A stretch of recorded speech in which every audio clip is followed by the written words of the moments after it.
দিন যত যাচ্ছি দুর্নীতি, আকাম কুকাম, জেনা, ব্যভিচার, অসামাজিক কাজের পরিমাণ কমছে না বাড়ছে? আসতে বলবেন না, কমতেছে না বাড়তেছে? এটা আমাদের জন্য কল্যাণ না অকল্যাণ? অকল্যাণ। আমার বন্ধুগণ, একটা সমাজের আদর্শিক দিক হলো সমাজের ভিতরে পাপ কাজগুলো কম থাকবে, ভালো কাজগুলো বেশি থাকবে, অধিকাংশ মানুষগুলো ভালো থাকবে, সামান্য কিছু মানুষ খারাপ কাজ করার সুযোগ পাবে। এটাই তো আদর্শ সমাজের বৈশিষ্ট্য। আদর্শ সমাজের বৈশিষ্ট্য হলো সমাজে খারাপ কাজগুলোকে করা বড় কঠিন হয়ে যাবে, ভালো কাজগুলো করা খুব সহজ হয়ে যাবে। কিন্তু আমি যদি আপনাকে প্রশ্ন করি, আজকের সমাজে ভালো কাজ করা সহজ না খারাপ কাজ করা সহজ? বলেন, কি কাজ করা সহজ? খারাপ কাজ করা সহজ। কোনো পুরুষ এবং কোনো নারী যদি স্বেচ্ছায়, তাদের উভয়ের ইচ্ছায় যদি জেনায় লিপ্ত হয়, শাস্তি হলো 100 টাকা জরিমানা। কয় টাকা জরিমানা বলেন? 100 টাকা।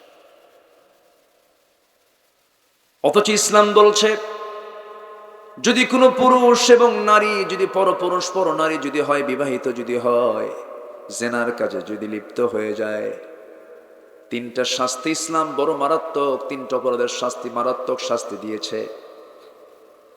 তাদের পৃথিবীতে বেঁচে থাকার কোনো অধিকার নাই। আস-সাইয়্যিবুজ জানি, কাতলুন নাফস, যারা বিবাহিত জেনাকার। নাম্বার 2 হলো যারা কোনো মানুষকে খুন করে ফেললো, অন্যায় করে খুন করেছে, তার শাস্তিও তাকে দুনিয়া থেকে বিদায় করে দেওয়া, কিসাস। নাম্বার 3 হলো দিন থেকে যদি কেউ বের হয়ে যায়, মুরতাদ হয়ে যায়, এই 3 অপরাধের শাস্তি দিয়েছে ইসলামে, তাকে দুনিয়া থেকে শেষ করে দাও। এই 3টি অপরাধ বুঝি আমার দেশে নাই? আসতে বলে, আসতে বলবেন না, আছে না নাই? আচ্ছা, বিয়ে করাটাকে জটিল করা হয়েছে, আজ জেনাকে সহজ করে দেওয়া হয়েছে। জেনা করলে তেমন কিছু মনে করে না, কিন্তু বিয়ে করাকে আজকে জটিল মনে করা হয়। সন্তান যদি একটু উইলিংলি বাপকে বলে, আব্বা যৌবন চলে আসছে, বিয়ে করাও। কিসের বিয়ে রে তোর, আগে নিজের পায়ে দাঁড়া। আছে না? আছে না? অথচ ছেলে যে মুখ ফুটে বলল সে যে জেনার কাছে লিপ্ত হতে পারে, এই চিন্তা মাথায় থাকলো না। কোরআন যদি বুঝতো, কোরআন দিয়ে ব্যক্তির, সমাজ, রাষ্ট্র সব জায়গায় তারা গড়ে তুলতো। ঠিক কিনা? কোরআনকে ফরাত করা যাবে না, তাফরিদ করা যাবে না, মর্জি মতো খাটো লম্বা করার কোনো সুযোগ নাই। সূরা ফাতিহার বা থেকে শুরু করে, বিসমিল্লাহ থেকে শুরু করে সূরা নাসের সিন পর্যন্ত, এর মধ্যে একটা হরফ যদি কেউ অস্বীকার করে, তার ঈমান আছে না গেছে? আপনি অহংকার করে বলবেন যেগুলো মধ্যযুগীয় আইন, এই আইন আজকের সমাজে চলতে পারে না, আপনার ঈমান নাই। ইউসবিহু মুমিনান ওয়া ইউমসি কাফিরান।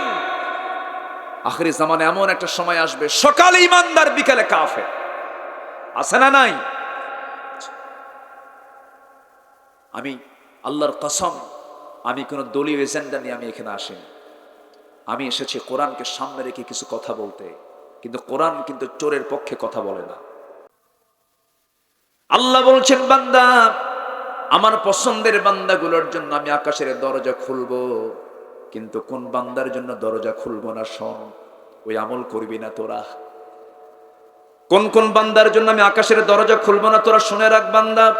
ইন্নাল্লাযীনা কাযযাবু বিআয়াতিনা ওয়াস্তাকবারু আনহা লা তুফাত্তাহু লাহুম আবওয়াবুস সামাই ওয়া লা ইয়াদখুলুনাল জান্নাহ হাত্তা ইয়ালিজাল জামালু ফি সাম্মিল খিয়াত ওয়া কাযালিকা নাজজিল মুজরিমিন। জোরে বলুন আল্লাহু আকবার। আল্লাহ কি ভয়ঙ্কর কথা বলে দিয়েছেন! এত রাগ করে আল্লাহ তাআলা এই কথাটা বলেছেন, এই আয়াতটা পড়লে আমার চরম ভয় লাগে। কি ভয়ঙ্কর আয়াত! আল্লাহ রাব্বুল আলামিন বলছেন, যে সমস্ত বান্দাগুলো আমার আয়াতকে অস্বীকার করবে, আমার আয়াত না মেনে দুনিয়ার বিধানকে যারা কার্যকর করবে এমন লোক আছে না নাই? ওয়াস্তাকবারু আনহা, অহংকার দেখি আমার আয়াতকে প্রত্যাখ্যান করবে যারা, লা তুফাত্তাহু লাহুম আবওয়াবুস সামা, তাদের জন্য আসমানের দরজা কখনো খোলাই হবে না। একজন শাসকের বউ কালিমা গ্রহণ করলেন। কালিমা যখন গ্রহণ করলেন, ফেরাউন বলল, আসিয়া শুনতে পেলাম তুমি নাকি কালিমা পড়েছ। সঙ্গে সঙ্গে আসিয়া বলছেন, স্বামী আমার, শুনবেন কেন? আপনি দেখেন, আশহাদু আল্লা ইলাহা ইল্লাল্লাহু ওয়াহদাহু লা শারীকা লাহু। সঙ্গে সঙ্গে ফেরাউন বলল, আসিয়া কি আচরণ তুমি করলে? আমি তো লজ্জায় মরে যাচ্ছি। আমার শত্রু, আমার দুশমন মুসার তুমি পাবন্দী হয়ে গেলে, তুমি দয়া করে ছেড়ে দাও, আমার সম্মান চলে যাবে, আমার যশ খ্যাতি সব নষ্ট হয়ে যাবে। আসিয়া বলছেন, স্বামী আমার, আমি আপনার কল্যাণ চাই, আমি এর চাইতে মহাসত্য আর কোথাও খুঁজে পাচ্ছি না, আপনিও কালেমা পড়ে মুসলমান হয়ে যান। সুবহানাল্লাহ বলবেন না? আসিয়া দাওয়াত দিচ্ছেন ফেরাউনকে। ফেরাউন বলছে, আসিয়া যদি না ছেড়ে দাও ভয়াবহ পরিণতি হয়ে যাবে। আসিয়া বলছেন, স্বামী আমার, আপনি আমাকে যে মৃত্যুর হুমকি দেখাচ্ছেন, মৃত্যুকে আমি কোনো চুল পরিমাণ ভয় পাই না, কারণ মৃত্যু না হওয়া পর্যন্ত আমার সবচেয়ে প্রিয় আপনজন আল্লাহর সঙ্গে আমার মোলাকাত হবে না। আমি তো মৃত্যুকে আলিঙ্গন করতে চাই। আপনি যে হুমকিটা দেখাচ্ছেন, সেই হুমকি দিয়ে আমার কোনো চুল পরিমাণ কোনো ক্ষতি আপনি করতে পারবেন না।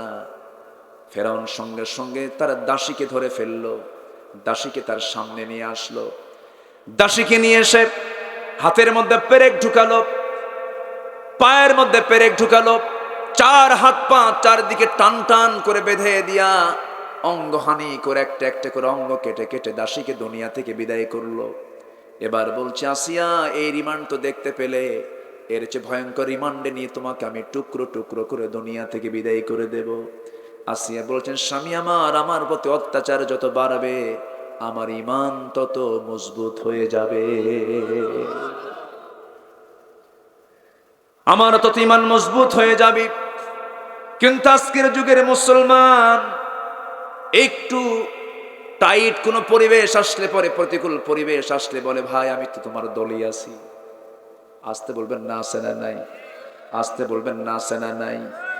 একটা প্রেক্ষাপট আমার মনে পড়ে গেছে, হাতিব ইবনে বালতাআ রাদিয়াল্লাহু তাআলা আনহু ওই হুদায়বিয়ার সন্ধি চুক্তি যখন ভঙ্গ করে, আমার নবীজি মক্কা বিজয় করবেন, মক্কায় তিনি আক্রমণ করে বসবেন, এমন চিন্তার কথা হাতিব ইবনে বালতাআ তার স্ত্রী সন্তানদের সুখের জন্য যখন ওই গায়িকা ওই মহিলার কাছে যখন একটা চিঠি দিয়ে ফেললেন, আল্লাহর পক্ষ থেকে আয়াত নাজিল হয়ে গেল।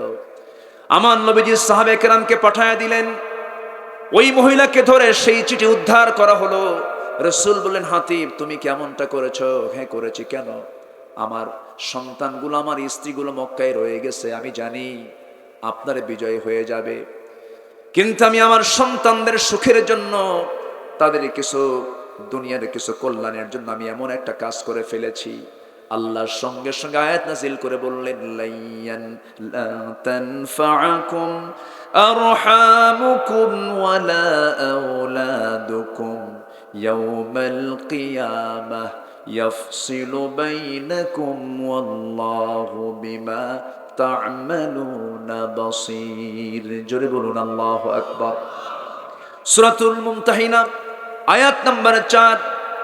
সন্তান তোমাদের কোনো কাজে আসবে না, পরিবার পরিজন তোমার কোনো কাজে আসবে না, কাজে আসবে একমাত্র কার সাহায্য? আসতে বলবেন না, কার সাহায্য?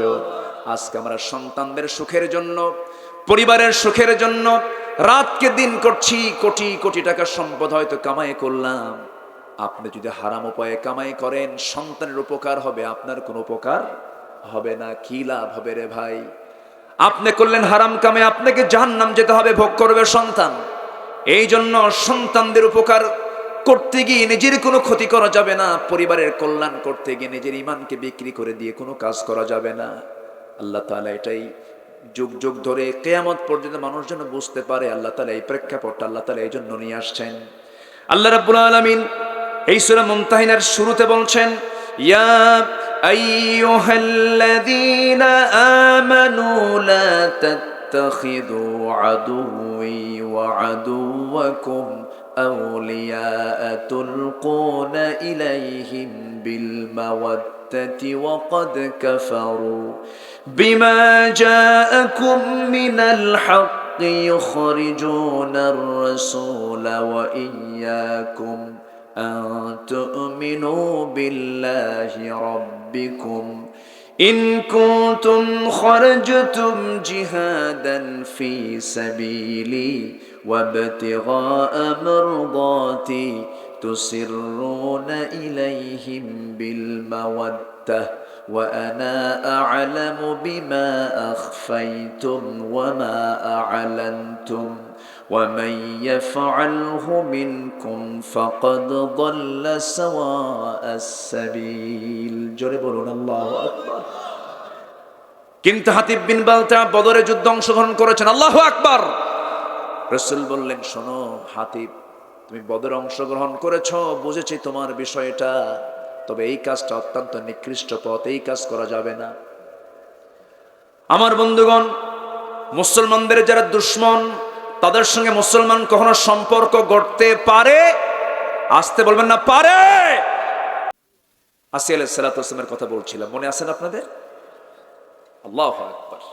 আল্লাহ তুমি এলাকার মাদেরকে আসিয়ার মতো বানায় দাও, জোরে বলি আমিন। দাসীকে যখন হাত পা কেটে 4 পা শেষ করে দেওয়া হলো আসিয়ার সামনে, তাকে শহীদ করে দেওয়া হলো। আসিয়া দাঁড়ায় আছেন। ফেরাউন বলছে, আসিয়া, তোমার সঙ্গে আমার স্বামী স্ত্রীর সম্পর্ক, তুমি কি এমন বিশ্বাস এনে এই সম্পর্ক তুমি মাইনাস করে দিলা? তিনি বলছেন, স্বামী আমার আসল সম্পর্ক আমার আল্লাহর সাথে। জোরে বলে সুবহানাল্লাহ।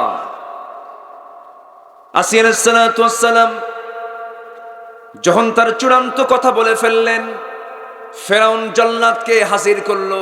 হামান পরামর্শ দিল, ফেরাউন শোনেন, আপনার ঘরের শত্রুকে বিদায় না করলে আপনার সালতানাত টিকে রাখা কঠিন হয়ে যাবে।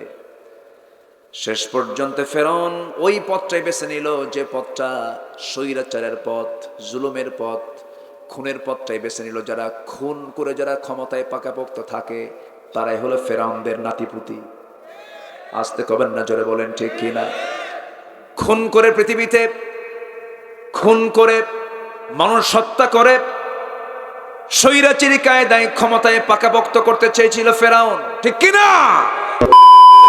শিশুকে সে হত্যা করেছিল। ইউযাব্বিহুনা আবনাআকুম ওয়া ইস্তাহয়ুনা নিসাআকুম। হাজার হাজার শিশুকে হত্যা করে সে ক্ষমতা পাকাপোক্ত করতে চেয়েছিল। শেষ পর্যন্ত মুসার বিজয় না ফেরাউনের বিজয়? কার বিজয় হয়েছে বলেন? মুসার বিজয় হয়েছে। ইনশাআল্লাহ কোন জালিম, কোন ফাসিক বিজয় হবে না, ফিলিস্তিনদের বিজয় হবে। জোরে বলে ইনশাআল্লাহ। মুসলমানদের বিজয়ের সামনে অপেক্ষা করছে, অপেক্ষা করছে। জোরে বলি ইনশাআল্লাহ। আমি আরেকটু লাইন ঘাট বেঁধে সামনের দিকে এগুচ্ছি। আসিয়ার কথা আসলো মনে, এই জন্য বলতেছি, একটু আসিয়ার কথাটা বলি, আবার মূল পয়েন্টের দিকে চলে যাব। আসিয়া আলাইহিস সালাতু ওয়াস সালাম সামনে দাঁড়িয়ে বলছেন, স্বামী আপনি আমার মৃত্যুর হুমকি দেখান, আমি তো মৃত্যুকে আলিঙ্গন করি। জোরে কোন সুবহানাল্লাহ। আমি মৃত্যুকে আলিঙ্গন করি। হামানের সঙ্গে পরামর্শ করা ফিরাউন ওয়া হামান ওয়া জুনুদাহুমা। আল্লাহ তাআলা হামানের নামটা কোরআনে কোট করেছেন। হামান তো বড় বুদ্ধিদাতা ছিল, ফেরাউনের বুদ্ধি একটু কম ছিল। বুদ্ধি দিত কে বলেন? হামান। আমার বন্ধুগণ, হামান যখন বুদ্ধি দিয়া তাকে বলল, আপনার আসিয়াকে মেরে ফেলতে হবে, জল্লাদ কি প্রস্তুত করে দেওয়া হলো। জল্লাদ সামনে এসে হাতের মধ্যে করাত নিয়েছে। কি নিয়েছে বলেন? করাত। করাত নিয়ে কপালে ঠেকে দিয়ে বলছে, আসিয়া এখনো সময় আছে, তুমি কি করবা বলো, কি করবা বলো, কি করবা বলো। বারবার তাকে বলছেন। আসিয়া আলাইহিস সালাতু ওয়াস সালাম তার মুখ থেকে বের করছেন, আশহাদু আল্লা ইলাহা, আমি কখনো ছাড়বো না, আল্লাহ ছাড়া কাউকে আমি সাক্ষ্য দেব না, আল্লাহ আমার একমাত্র রব, আমার একমাত্র প্রভু।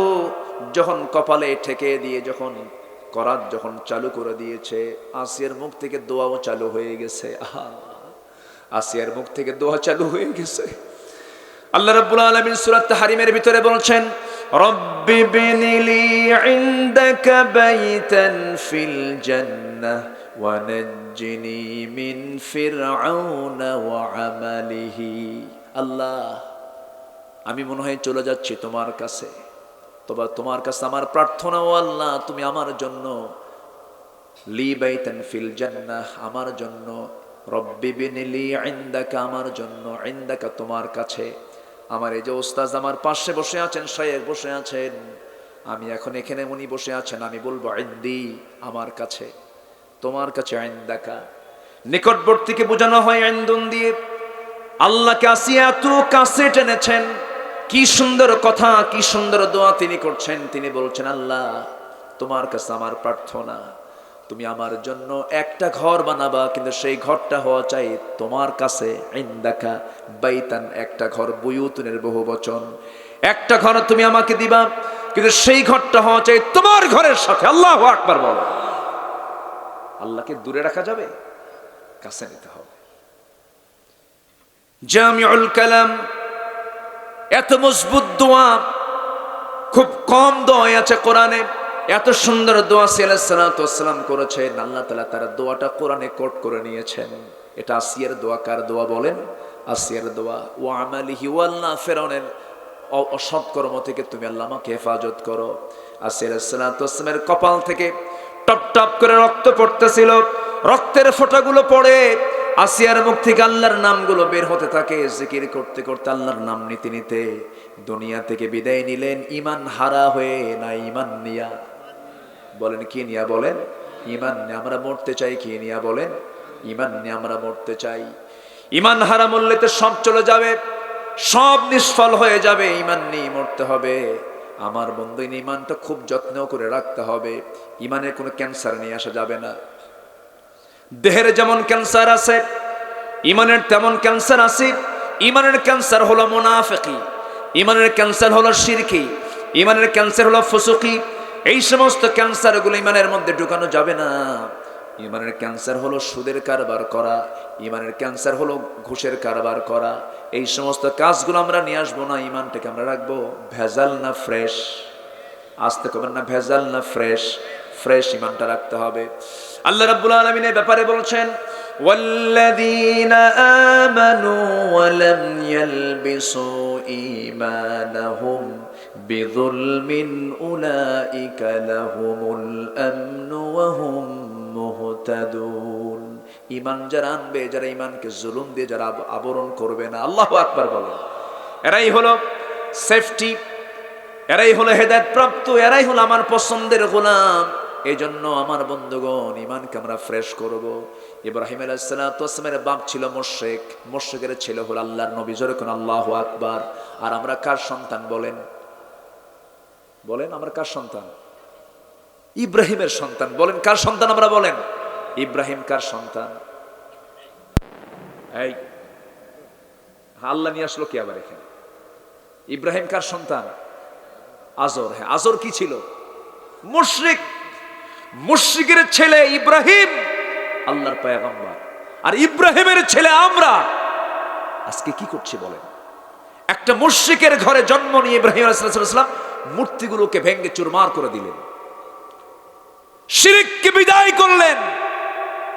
আর সেই ইব্রাহিমের সন্তান হয়ে আজকে আমরা শিরককে লালন করছি। আসতে বলবেন না, জোরে বলুন ঠিক কিনা? আমাদের জাতির পিতাকে আসতে কয়, আরো জোরে কন, আরো জোরে, আরো জোরে, আরো জোরে। এখানে ভাগ বসানো জিনিস নয়, এটা ভাগ বসানো কোনো জিনিস নয়। মিল্লাতা আবিকুম ইব্রাহিম, সূরা হজ লাস্ট নাম্বার আয়াত, বাড়িতে দেখে নেবেন। সূরা হজ শেষ নাম্বার আয়াত। মিল্লাত মানে জাতি, আবুন মানে পিতা। এখানে বড় আলেম বসে আছেন। মিল্লাত মানে জাতি, নেশন। আবুন মানে পিতা, কুম মানে তোমাদের। মিল্লাতা আবিকুম ইব্রাহিম, তোমাদের জাতির পিতাকে। আরো যারা জাতির পিতাকে। ফাউল করা যাবে না, ভুল করা যাবে না। কারণ জাতির পিতা হওয়ার জন্য ইব্রাহিমকে বহু পরীক্ষা দিতে হয়েছে। ওয়াইয ইবতালা ইব্রাহিম রাব্বুহু বিকালিমাতিন ফাতাম্মাহুন্না, প্রত্যেকটা পরীক্ষায় তিনি ফার্স্ট ক্লাস ফার্স্ট হয়েছেন। আল্লাহু আকবার বলে। আগুনে নিক্ষেপ করা হচ্ছে, ইব্রাহিম তোমাকে আগুনে মারবো, ইব্রাহিম বলছে আমি আগুনে পুড়বো, ঈমান ছাড়বো। সুবহানাল্লাহ বলবেন না? আগুনের কাজ কি বলেন? আগুনের কাজ কি? এক সেকেন্ড আগেও জানতেন না ইব্রাহিম আলাইহিস সালাম আগুন আমাকে জ্বালাবে না। উনি জানতেন না, উনি জানতেন না, উনি ভেবেছেন আমাকে পুড়িয়ে আমাকে মরতে হবে। ঝাঁপ দিয়েছেন, ফেলে দিয়েছে, ঈমান তাকে রক্ষা করেছে। সুবহানাল্লাহ বলবেন না? ঈমান।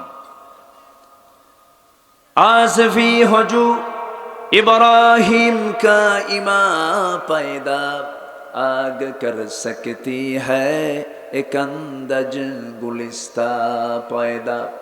আজ কোথায় যদি উদয় হয় ইব্রাহিমের মতো ঈমান করতে পারে অগ্নিকুণ্ডে খুবসুরত এক গুলিস্তান। জোরে কোন সুবহানাল্লাহ। আজকে মুসলমান সেই ইব্রাহিমের সন্তান হয়ে মসজিদ ভালো লাগে না, মন্দির ভালো লাগে, আছে না নাই বলেন? আসতে বলবেন না, আছে না নাই? মন্দিরে গিয়ে নারিকেলের নাড়ু খায় মুসলমান বেশি না হিন্দু বেশি? বলেন বলেন বলেন। उनको तहजीब ने हर बंद से आजाद किया, लाके काबे से सनम खाने में अबद किया। नब्ब जुगर सभ्यता मोहे केटे फेलले सब बांधन, মসজিদ ছেড়ে মন্দিরে গিয়া বাসা বেঁধেছো হায় এখন। সন্তানের সাথে মসজিদে যায় না, নেতার সাথে মন্দিরে যায়, আছে না নাই? বাদ দাও, ওই নেতাকে মেনো না।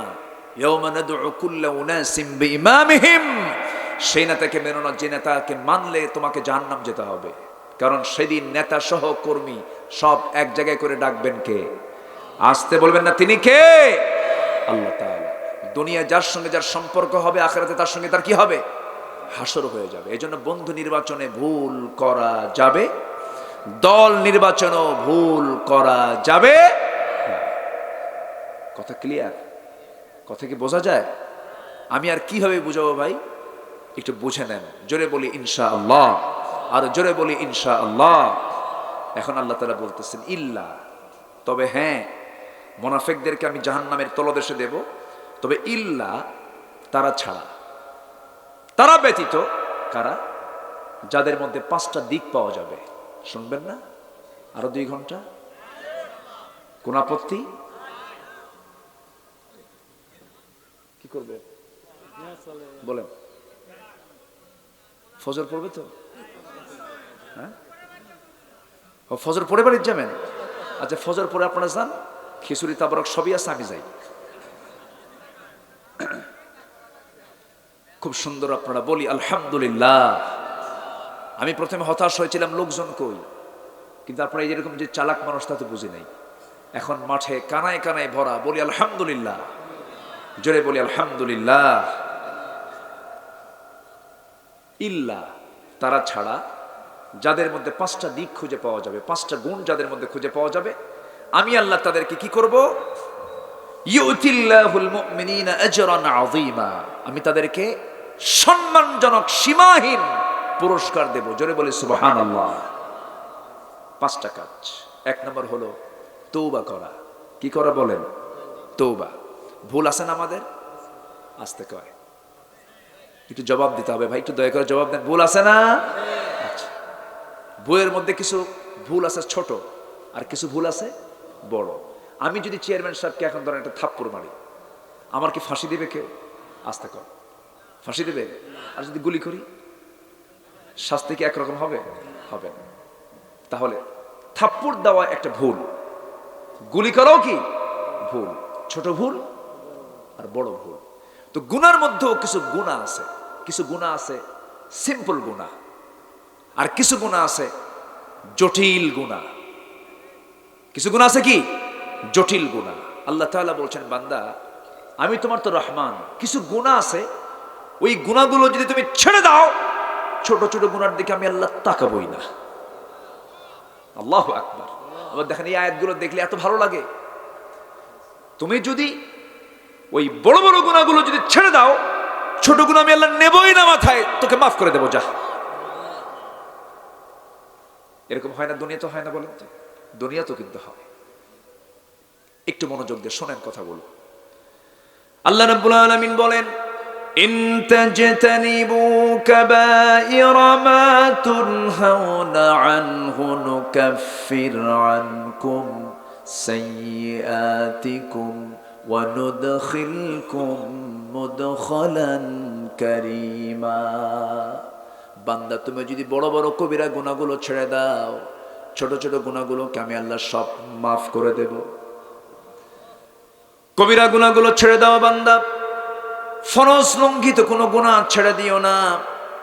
ফরজ লঙ্ঘিত কোনো গুনাহ তুমি করতে যেও না। নামাজ আজান হয়েছে, হাইয়া আলাস সালাহ হাইয়া আলাল ফালাহ, এর চাইতে বড় ডাক আর কিছু আছে নাকি বলেন? আমার কাছে এই দেশের আজানগুলো মনে হয় কি জানেন, অপশনাল। অপশনাল ডাক। মুয়াজ্জিন আজান দিল, শুনলাম, পড়লাম না। অথচ আজানটাকে অপশনাল না, ইমার্জেন্সি। আজ থেকে কি বলেন বলেন বলেন, যেতেই হবে। কি যেতেই হবে, পড়তেই হবে কি নামাজ। এবং কিভাবে ডাক দিচ্ছে দেখেন, অর্থটাও বুঝতে হবে। হাইয়া আলাস সালাহ মানে কি বলেন? কি না, তাড়াতাড়ি আসো, তাই না?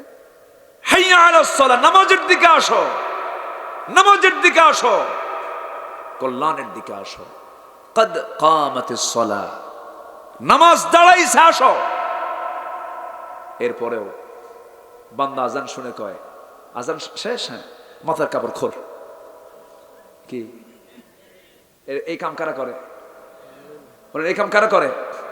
আর যারা চড়ায়, যারা ওই লুঙ্গিটা যখন কি কাঁচা মারে না, কি বলে এটা, নেংটি মারে। আচ্ছা, নেংটি মারা, কাঁচা মারা, যেটাই হোক, যখন কাঁচা মারে, হয়তো আজান শুনছে, এ আজান রে খোল, ঠিক আছে না? তাহলে আজান হলো কাঁচা খোলার জন্য, কাঁচা খোলার জন্য আর মাথা ঢাকার জন্য।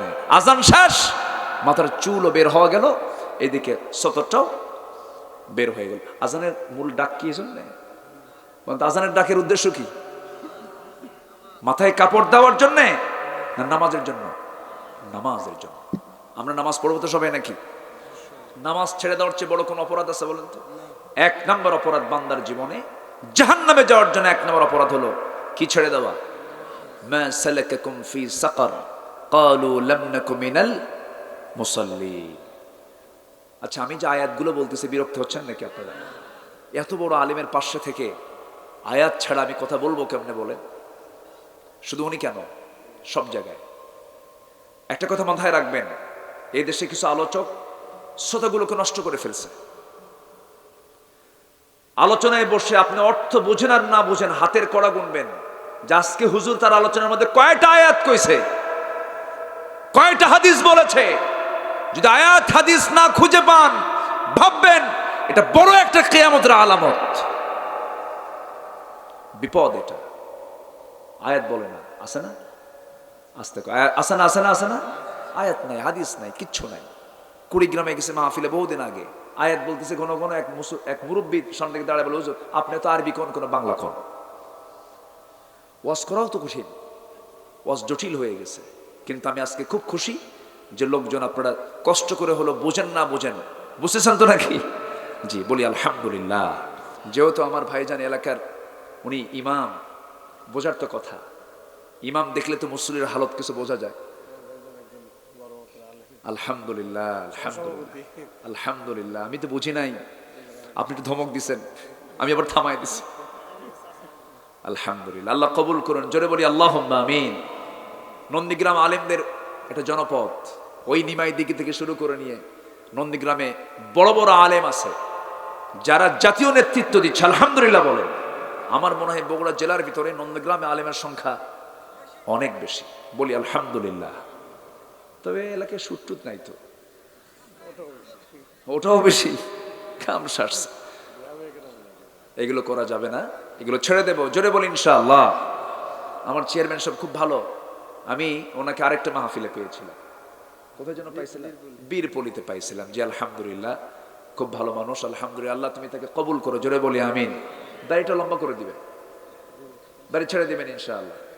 অনেক টল ফিগার, অনেক সুন্দর চেহারা, আলহামদুলিল্লাহ। আল্লাহ তুমি তাকে দ্বীনের জন্য, কোরআনের জন্য তুমি আল্লাহ কবুল করো, জোরে বলি আল্লাহুম্মা আমিন। আমার দিকে তাকান। তাহলে কবিরা গুনার মধ্যে সবচেয়ে বড় গুনাহ যদি হয় জাহান্নামে যাওয়ার জন্য 1 নম্বর অপরাধ কি বলেন তো? নামাজ। আমরা কি সবাই নামাজ পড়বো না ইনশাআল্লাহ? সবাই কি নামাজ পড়তে রাজি আছি? এই গ্রামে কোনো বেনামাজি থাকবে না। এই কি কোন আপনারা মুরব্বী বলেন? এই গ্রামে কোনো বেনামাজি আমরা দেখতে চাই না। দোলা সিংড়া, এই গ্রামের প্রত্যেকটা ঘরে সব নামাজি হবে। কি বলেন, কি বলেন আপনারা? আল্লাহ কবুল করুন, জোরে বলি আমিন, আরো জোরে আমিন। কিন্তু মাতব্বর যদি নিজে নামাজ না পড়ে, বলেন এখন এমন মাতব্বর আছে না নাই? নিজে নামাজ পড়ে না, তাহলে উনি গ্রামকে কেমনে ঠিক করবেন? আমি এমন এলাকা দেখেছি বাংলাদেশি 400-500 দোকান, আজান হয়ে গেছে, দোকান সমিতি তারা সিদ্ধান্ত নিয়েছে, সমস্ত দোকানের সমিতির মধ্যে বৈঠক করে সিদ্ধান্ত নিয়েছে, শোনো আমরা যারা যত দোকানদার আছে, আজান যখন হয়ে যাবে শাটার বন্ধ, নামাজ মসজিদে। এরকম বহু দোকানদারের সমিতির মধ্যে আমি দেখেছি, বহু বাজারে এমন সিস্টেম আছে। আপনি আপনার যতটুকু ক্ষমতা আছে সেই ক্ষমতাকে আপনি কাজে লাগাবেন। আপনি মাতাব্বর, গ্রামের মধ্যে কোন যুবকরা নামাজ পড়ছে না, কোন মুরব্বীরা নামাজ পড়ছে না, আপনি তাদের তালিকা করুন, আপনি তাদের কাছে গিয়ে দিয়ে যান। এটা খাস দাওয়াত। এটা কি দাওয়াত বলেন? খাস দাওয়াত। নামাজটা আমরা পড়বো, 5 ওয়াক্ত নামাজ আমরা ছাড়বো না, কারণ জাহান্নামে যাওয়ার জন্য 1 নম্বর দোষ হবে নামাজ না পড়া। কিয়ামতের দিন প্রথম হিসাব হবে নামাজ নিয়া। নামাজ কখন আমরা 1 ওয়াক্ত ছাড়বো না। ওয়াজ শুনলাম তৃপ্তি মতো, নামাজটা পড়লাম না, এই ওয়াজের কোনো ফলাফল আল্লাহর কাছে থাকবে না। এই জন্য 5 ওয়াক্ত নামাজ পড়বেন। কারা কারা একটু হাত উঁচু করে দেখান তো দেখি। জোরে বলি ইয়া আল্লাহ, আর জোরে বলি ইয়া আল্লাহ। আমাদেরকে 5 ওয়াক্ত সালাত আদায় করার তৌফিক তুমি আল্লাহ দিয়া দাও, জোরে বলি আমিন, আরো জোরে আমিন। হাত নামান।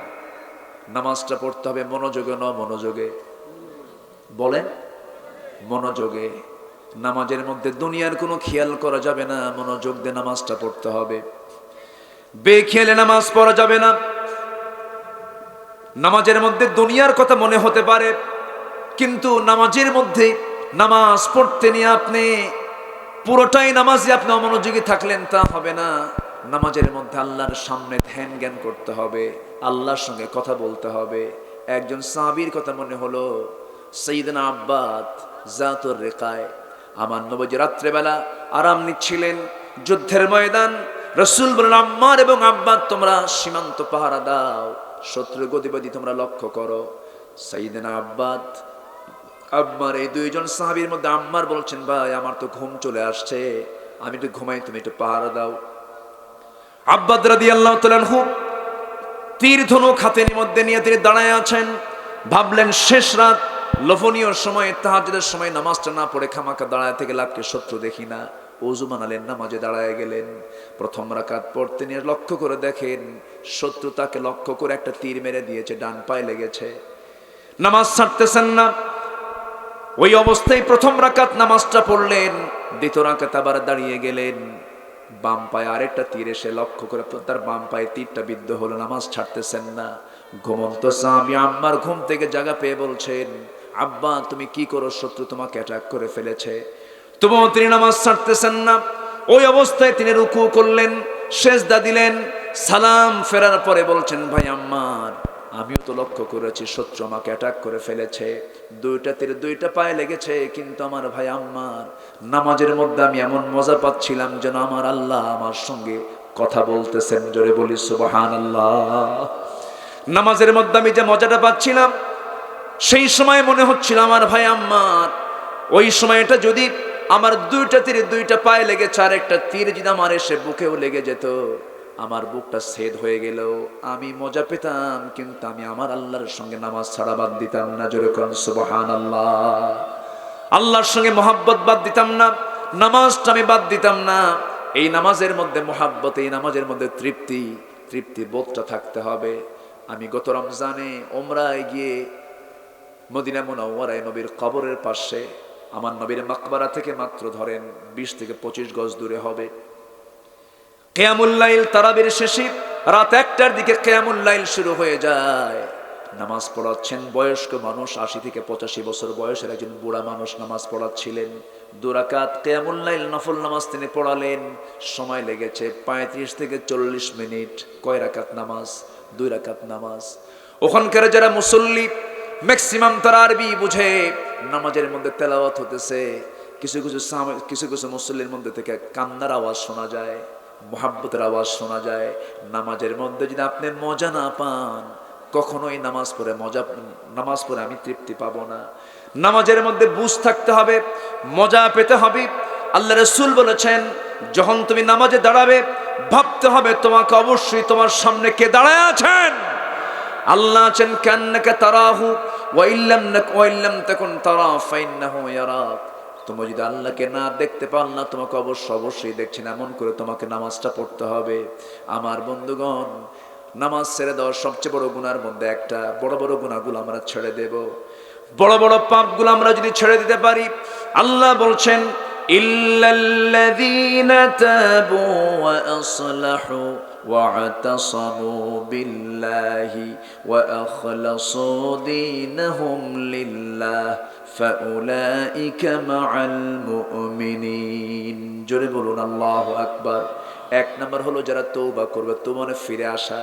চুরি করেছে আর জীবনে চুরি করব না, ডাকাতি করেছে আর জীবনে ডাকাতি করব না, সুদ খাইছে আর জীবনে খাবো না, জেনা করেছে আর জীবনে জেনা করব না, মিথ্যা বলছে আর মিথ্যা বলবো না, মিথ্যা সাক্ষী দিছে আর মিথ্যা সাক্ষী দেব না, মানুষকে ঠকাইছে আর ঠকাবো না, জমিরাইল ঠেলছে আর জমিরাইল ঠেলবো না, জমি দখল করেছে আর জমি দখল করব না, অন্যের পুকুর দখল করে পুকুর মাছ চাষ করেছে আর চাষ করব না, যা ভুল করেছে আল্লাহ মাফ করে দেওয়ার, জীবনে জাতীয় কোনো ভুল হবে না। বান্দার হকটা পূরণ করে দিয়া তওবা কবুলের কিছু আবার শর্ত আছে। 1 নম্বর শর্ত হলো তওবা করতে হবে কার কাছে? তুবু ইলাল্লাহি তাওবাতান নাসুহা। নাম্বার 2 হলো কোনো ইচ্ছা করে কোনো গুনাহ করা যাবে না, যে গুনাহটা করছে সেই গুনাহ আর জীবনে করবে না, এমন জাতীয় সিদ্ধান্ত নেওয়া। নাম্বার 4 হলো বান্দার হক যদি কেউ মেরে খাও, বান্দার হকটা ফেরত দিয়ে এরপরে তওবা করো। বান্দার হক পেটের মধ্যে তুলে নিয়ে তওবা করবা, সেই তওবা কবুল হবে না। তওবার কিছু শর্ত আছে, এই শর্তগুলো পূরণ করে কোনো বান্দা যদি তওবা করতে পারে, তওবার মতো তওবা মঞ্জুর হলে তার জন্য জান্নাত মঞ্জুর। জোরে কান সুবহানাল্লাহ। আমরা তওবা করব কার কাছে? ভুল তো হতেই পারে, পাপ তো হতেই পারে। লাউলাম তুযনিবু লাযাহাবাল্লাহু বিকুম ওয়া লাজাআ বিকওমিন হাত্তা ইউযনিবুন। ও বান্দা, তুমি যদি গুনাহ না করো, তোমাকে এই দুনিয়া থেকে মিটিয়ে দিয়ে এমন একটা জাতিকে পাঠাবো যারা গুনাহ করবে, আমার কাছে মাফ চাবে, চোখের পানি ফেলে ফেলে আমি তাকে মাফ করে দেব। চিন্তা করছেন? সুবহানাল্লাহ বলবেন না? আল্লাহ চান বান্দার গুনাহ হবে, এটা হওয়া স্বাভাবিক, কিন্তু ইচ্ছা করে কোনো গুনাহ করা যাবে না। গুনাহ হয়ে গেছে সঙ্গে সঙ্গে মাফ চাইতে হবে কার কাছে? গুনাহ করা বান্দার যোগ্যতা, গুনাহ করা বান্দার যোগ্যতা। ফেরেশতার গুনাহ করার কোনো যোগ্যতা আছে নাকি? আসতে বলে, ফেরেশতার কি বউ আছে? ব্যবসা বাণিজ্য আছে? ওর তো গুনাহ, ওই ফেরেশতার তো গুনাহ করার কোনো যোগ্যতাই নাই। অনেকে বলে তুমি তো ফেরেশতার মতো। ফেরেশতার মতো কেন? মানুষ তো ফেরেশতার চেয়েও দামি। আল্লাহু আকবার বলেন। ফেরেশতার চেয়েও দামি যদি সে মানুষের মতো মানুষ হয়। আলহামদুলিল্লাহ বলেন। আমার বন্ধুগণ, একটু কান লাগান, মনোযোগ দিয়ে শোনেন। তওবাটা এমন একটা পথ, ভুল হয়ে গেছে, ভুল পাপ কাজ করে ফেলেছে, আল্লাহর কাছে রোনাজারি করে কাঁদবো। একজন মহিলা সাহাবীর কথা আমার মনে হয়ে গেল। একজন মহিলা সাহাবী জেনা করে ফেলেছিলেন, জেনার ফলে পেটে বাচ্চাও চলে আসছে। নবীর কাছে এসে বলছেন, ইয়া রাসূলুল্লাহ, আমি তো জেনা করে ফেলেছি। রাসূল বলেন, না করো নাই। না হুজুর আমি জেনা করেছি। না তুমি করো নাই। না হুজুর আমি জেনা করেছি। না তুমি করো নাই। 3টি বার রাসূল মানা করলেন। এরপরও বলছেন, হুজুর সত্যি সত্যি আমি জেনা করে ফেলেছি, আমার সাক্ষী আমি নিজে। জেনার সাক্ষীর জন্য লাগে 4 জন। কয়জন বলেন? 4 জন লাগে। কিন্তু মহিলা বলছেন, হুজুর কোনো সাক্ষীর প্রয়োজন না, আমি তো রাজ সাক্ষী, আমি নিজেই জেনা করেছি। রাসূল বললেন, ও সাহাবী, পেটে কোনো বাচ্চা আসে নাকি? হ্যাঁ আসছে বাচ্চা। যাও, সন্তান ডেলিভারি না হওয়া পর্যন্ত কোনো আইন কার্যকর করা যাবে না। মহিলা বলছেন, হুজুর যদি না বাঁচি, যাও, আমি তোমার জন্য দোয়া করে দিচ্ছি, যাও। মহিলা চলে গেলেন, চোখের পানি ফেলে ফেলে আল্লাহর কাছে তওবা করতে করতে বেকারার হয়ে যান, সেন্সলেস হয়ে পড়েন, আল্লাহর কাছে মাফ চাচ্ছেন বারবার। সন্তান ডেলিভারি হলো, সন্তান ডেলিভারি হওয়ার 2-3 দিন 4 দিন পরে নয়, মাত্র একটা দিন পর নবীর কাছে এসে বলছেন, হুজুর সন্তান ডেলিভারি হয়ে গেছে, আপনি আমার উপর আইনটা কার্যকর করে দেন। রাসূল বললেন, মহিলা সন্তান যে ডেলিভারি হয়েছে সে সন্তানটা জীবিত না মৃত? হুজুর সন্তান তো জীবিত রেখে আসছি। রাসূল বললেন, কোনো কথা নাই, সন্তানের হক তোমার স্তনে আছে, তুমি সন্তানকে দুধ খাওয়াও যাও। মহিলা বলছে, হুজুর আমি যদি না বাঁচি? রাসূল বললেন, না তুমি চলে যাও, দোয়া করি তোমার জন্য। আমার বন্ধুগণ, আমার রাসূল এমন একটা রাষ্ট্র করেছিলেন যে রাষ্ট্রের আসামি বিচারপতির সামনে স্বেচ্ছায় চলে আসে, পুলিশ লাগে না, র্যাব লাগে না, সিতা লাগে না, কোবরা লাগে না, বান্দা চলে আসে। বান্দার ভয়ে না আল্লাহর ভয়ে? আসতে বলবেন না, কার ভয়ে? আল্লাহর ভয়ে।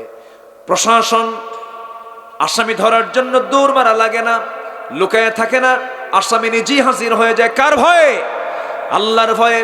আমার নবীজি বললেন, মহিলা চলে যাও। সন্তানকে ওই মহিলা দুধ খাওয়াতে লাগলেন।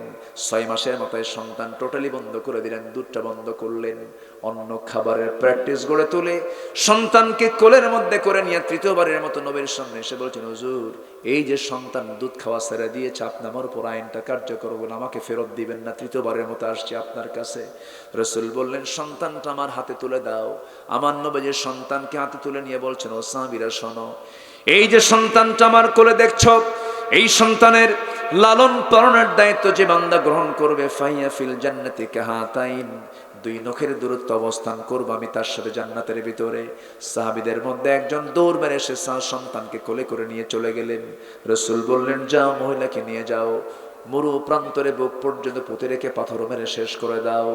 যখন পাথর মারা হচ্ছিল, সাহাবীদের ভিতরে পাথর মারছিলেন, ওই মহিলাকে সুন্দর করে পর্দার কাপড় পরায়া দিয়ে যখন পাথর মারা হচ্ছিল, কয়েক ফোঁটা রক্ত এসে আলীর গায়ে লাগলো। নবীর কাছে এসে বলছেন, ইয়া রাসূলুল্লাহ, ইয়া হাবিবাল্লাহ, কয়েক ফোঁটা রক্ত, ওই মহিলার নাপাক রক্ত আমার গায়ে ফিনকি দিয়ে এসে সিটকে এসে লেগেছিল। রাসূল বলছেন, আলী কার রক্তকে নাপাক রক্ত বলো? তুমি কি জানো ওই রক্ত, ওই মহিলার রক্ত জমিনে পড়ার পূর্বে আল্লাহ তাআলা তার সমস্ত গুনাহগুলো মাফ করে জান্নাতের মেহমান বানায়া নিয়েছে। আমার নবীজি বললেন, আলী যা বলেছো বলেছো, কোনো কথা নাই, জানাজার আয়োজন করো। ওই মহিলার জানাজার দায়িত্ব আমি কাউকে দেব না, আমি রাসূল নিজে জানাজা পড়ায় দেব। জানাজার আয়োজন হয়ে গেল। আমার নবীজি জানাজা সম্পন্ন করলেন। সম্পন্ন করার পর শোকাহত হৃদয় রাসূল কান্না বিজড়িত কণ্ঠে বলছেন, সাহাবীরা শোনো, এই মহিলা জীবনের শেষ সময় পর্যন্ত যে পরিমাণ তওবা করেছে, এই তওবা যদি মদিনার 70 জন গুনাহগারদের মাঝে যদি বন্টন করে দেওয়া হতো, প্রত্যেকের গুনাহ মাফ করে আল্লাহ রাব্বুল আলামিন প্রত্যেককে জান্নাতের মেহমান বানায়া নিতেন। জোরে বলে সুবহানাল্লাহ। এর ফলাফল হলো তওবা। এর ফলাফল কি বলেন? তওবা। আমরা তওবা করব কার কাছে? আসতে বলবেন না, কার কাছে? আল্লাহর কাছে। কোনো ভাইকে গালি দিয়েছি, এটা কখনো মাফ হবে না। ওই ব্যক্তির কাছে গিয়ে বলতে হবে, ভাই আমি তোমাকে গালি দিয়েছিলাম, মাফ করে দাও। এটা কি? মাফ করে দাও। সমস্ত তওবার কন্ডিশন আসতে হবে, আল্লাহর কাছে মাফ চেয়ে নিতে হবে। আমার নবীজি বলেন, ও আমার সাহাবীরা, তোমরা তওবা করো আল্লাহর কাছে। ফাইন্নী আতুবু ফিল ইয়াউমি মিআতা মাররা, আমি রাসূল দিনে 100 বার তওবা করি। আল্লাহু আকবার বলেন। রাসূল আমি ইস্তেগফার করি 70 বারেরও বেশি বার। আমার রাসূল পড়েছেন ইস্তেগফার, আমার রাসূল পড়েছেন তওবা। আল্লাহু আকবার বলেন। এইজন্য তওবা ইস্তেগফারটা আমরা বেশি করে পড়বো। আল্লাহর কাছে আমরা কাঁদবো, চোখের পানি ফেলে যদি কাঁদতেই হয় কাঁদবো। আমরা কার জন্য? আসতে বলবেন না, কার জন্য কাঁদবো? কার কাছে কাঁদবো আমরা? যুবকরা যুবতীর জন্য কেঁদে লাভ নাই। গার্লস স্কুলের সামনে কিছু যুবকরা এতিমের মতো বসে থাকে, আছে না কিছু? এই যুবকরা কথা কও না কেন? আছে না?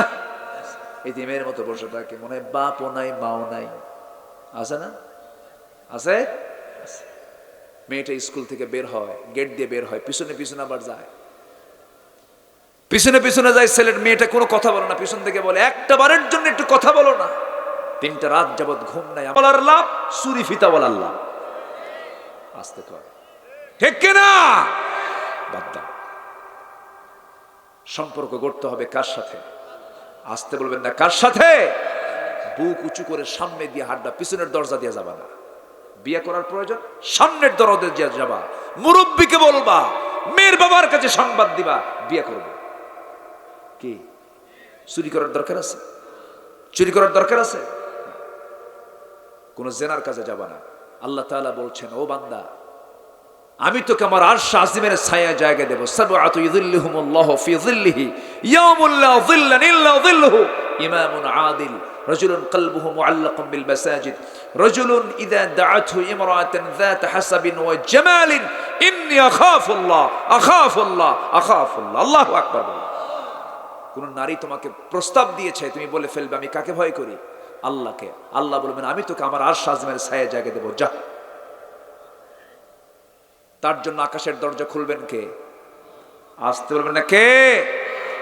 কাফেরের জন্য, মুশরিকের জন্য, মুনাফিকের জন্য আসমানের দরজা খোলা হবে, আর ইমানদারের জন্য আকাশের দরজা খুলবেন কে? আল্লাহ তাআলা। আরশ আজিমের ছায়া আল্লাহ তাআলা আমাদের সবাইকে জায়গা করে দেন। কেউ তো আমিন বললেন না। জোরে বলেন আমিন, আরো জোরে বলেন আমিন, আরো জোরে আমিন। কষ্ট পাচ্ছেন? তওবার আরেকটা প্রেক্ষাপট আছে, সূরা তওবার একটা, আমি যেটা বলতে চেয়েছিলাম এটা বলি, আমি শেষের দিকে আস্তে আস্তে যাবো। আর 5টা কাজের একটা কাজ আমরা শিখেছি। হ্যাঁ হ্যাঁ জি, দেখেন ওরা ধরে ফেলছেন কিন্তু আমাকে, যে ওই পয়েন্ট বলতে হবে। বলবো জোরে বলি ইনশাআল্লাহ। একটু বসেন, একটু বসেন, একটু জিকির করি লা ইলাহা, জোরে জোরে লা ইলাহা সুবহানাল্লাহ আলহামদুলিল্লাহ।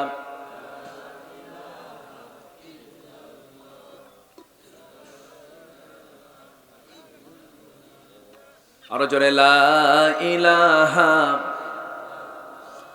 সুবহানাল্লাহ আলহামদুলিল্লাহ লা ইলাহা ইল্লাল্লাহু মুহাম্মাদুর রাসূলুল্লাহ সাল্লাল্লাহু আলাইহি ওয়াসাল্লাম। সম্মানিত ভাইরা, তওবা একটা প্রেক্ষাপট আছে, সেটা হলো এই সূরা তওবাতে আল্লাহ তাআলা এই প্রেক্ষাপটটা দিয়েছেন। 3 জন সাহাবী, আমার নবীজির সবচেয়ে বড় অভিযান ছিল তাবুক অভিযান। কি অভিযান বলেন তো? তাবুক। সেই তাবুকে 30,000 সাহাবীকে নিয়ে, কত হাজার বলেন? 30,000 কি খুব কম টম হলো নাকি? কত হাজার? 30,000 সাহাবীকে সৈনিক করে, যোদ্ধা করে আমার নবীজি চলে গেলেন, রোমানদের বিরুদ্ধে মোকাবেলায় দাঁড়ালেন তাবুকের রণাঙ্গনে। কিন্তু গিয়ে হলো কি? যুদ্ধ হলো না। বিনা যুদ্ধে আমার নবীজি আবার ব্যাক করলেন মদিনার দিকে। মদিনার মসজিদে এসে ভিতরে বসে আছেন মুহাম্মদুর রাসূলুল্লাহ সাল্লাল্লাহু আলাইহি ওয়াসাল্লাম। আল্লাহ তুমি আমাদের এই যেখানে যারা বসে আছেন সবাইকে তুমি আল্লাহ সোনার মদিনায় যাওয়ার তৌফিক দিয়ে দাও। আমি মদিনায় গেলে খুঁজে বেড়াই রাসূল কোন কোন জায়গাতে ঘুরছেন। উহুদে চলে যাই। রাসূল মাঝে মাঝে বলতেন, জানো সাহাবীরা, উহুদ পাহাড়কে আমি খুব ভালোবাসি, উহুদ পাহাড়ও আমাকে খুব ভালোবাসে। জোরে বলি সুবহানাল্লাহ। পাহাড় কথা বলবে এক সময়, পাথর কথা বলবে এক সময়, পাথর গাছ কথা বলবে। এই যে দাজ্জাল মোকাবেলা করার জন্য ঈসা আলাইহিস সালাতু ওয়াস সালাম যখন আসবেন, এদেরকে দমন করার জন্য, এদেরকে ধ্বংস করার জন্য আল্লাহর সাহায্য মদতটাও আসবে। ইহুদিরা পাথরের পিছনে দাঁড়াবে, আড়ালে দাঁড়াবে বাঁচার জন্য, গাছের আড়ালে দাঁড়াবে বাঁচার জন্য। আর ওই সময় আল্লাহ তাআলা পাথরের এবং গাছের জবান খুলে দিবেন। মুসলমানদের ডাক দিয়ে বলবে, এই জামার এদিকে তাকাও, আমি পাথর, আমার আড়ালে একটা ইহুদি বসে আছে। আল্লাহু আকবার বলেন। মুসলমানদের বিজয় নিশ্চিত হবে। জোরে বলি ইনশাআল্লাহ, আর জোরে বলি ইনশাআল্লাহ। ফিলিস্তিনের হামাস ইসরায়েলে হামলা করলো। আমার দেশের কিছু উল্লুক ভাল্লুক বদমাইশ বলবো আমি, এগুলো এরা জ্ঞান পাপী, এদের জ্ঞান আছে কিন্তু জ্ঞান পাপী। এরা বললো কি জানেন?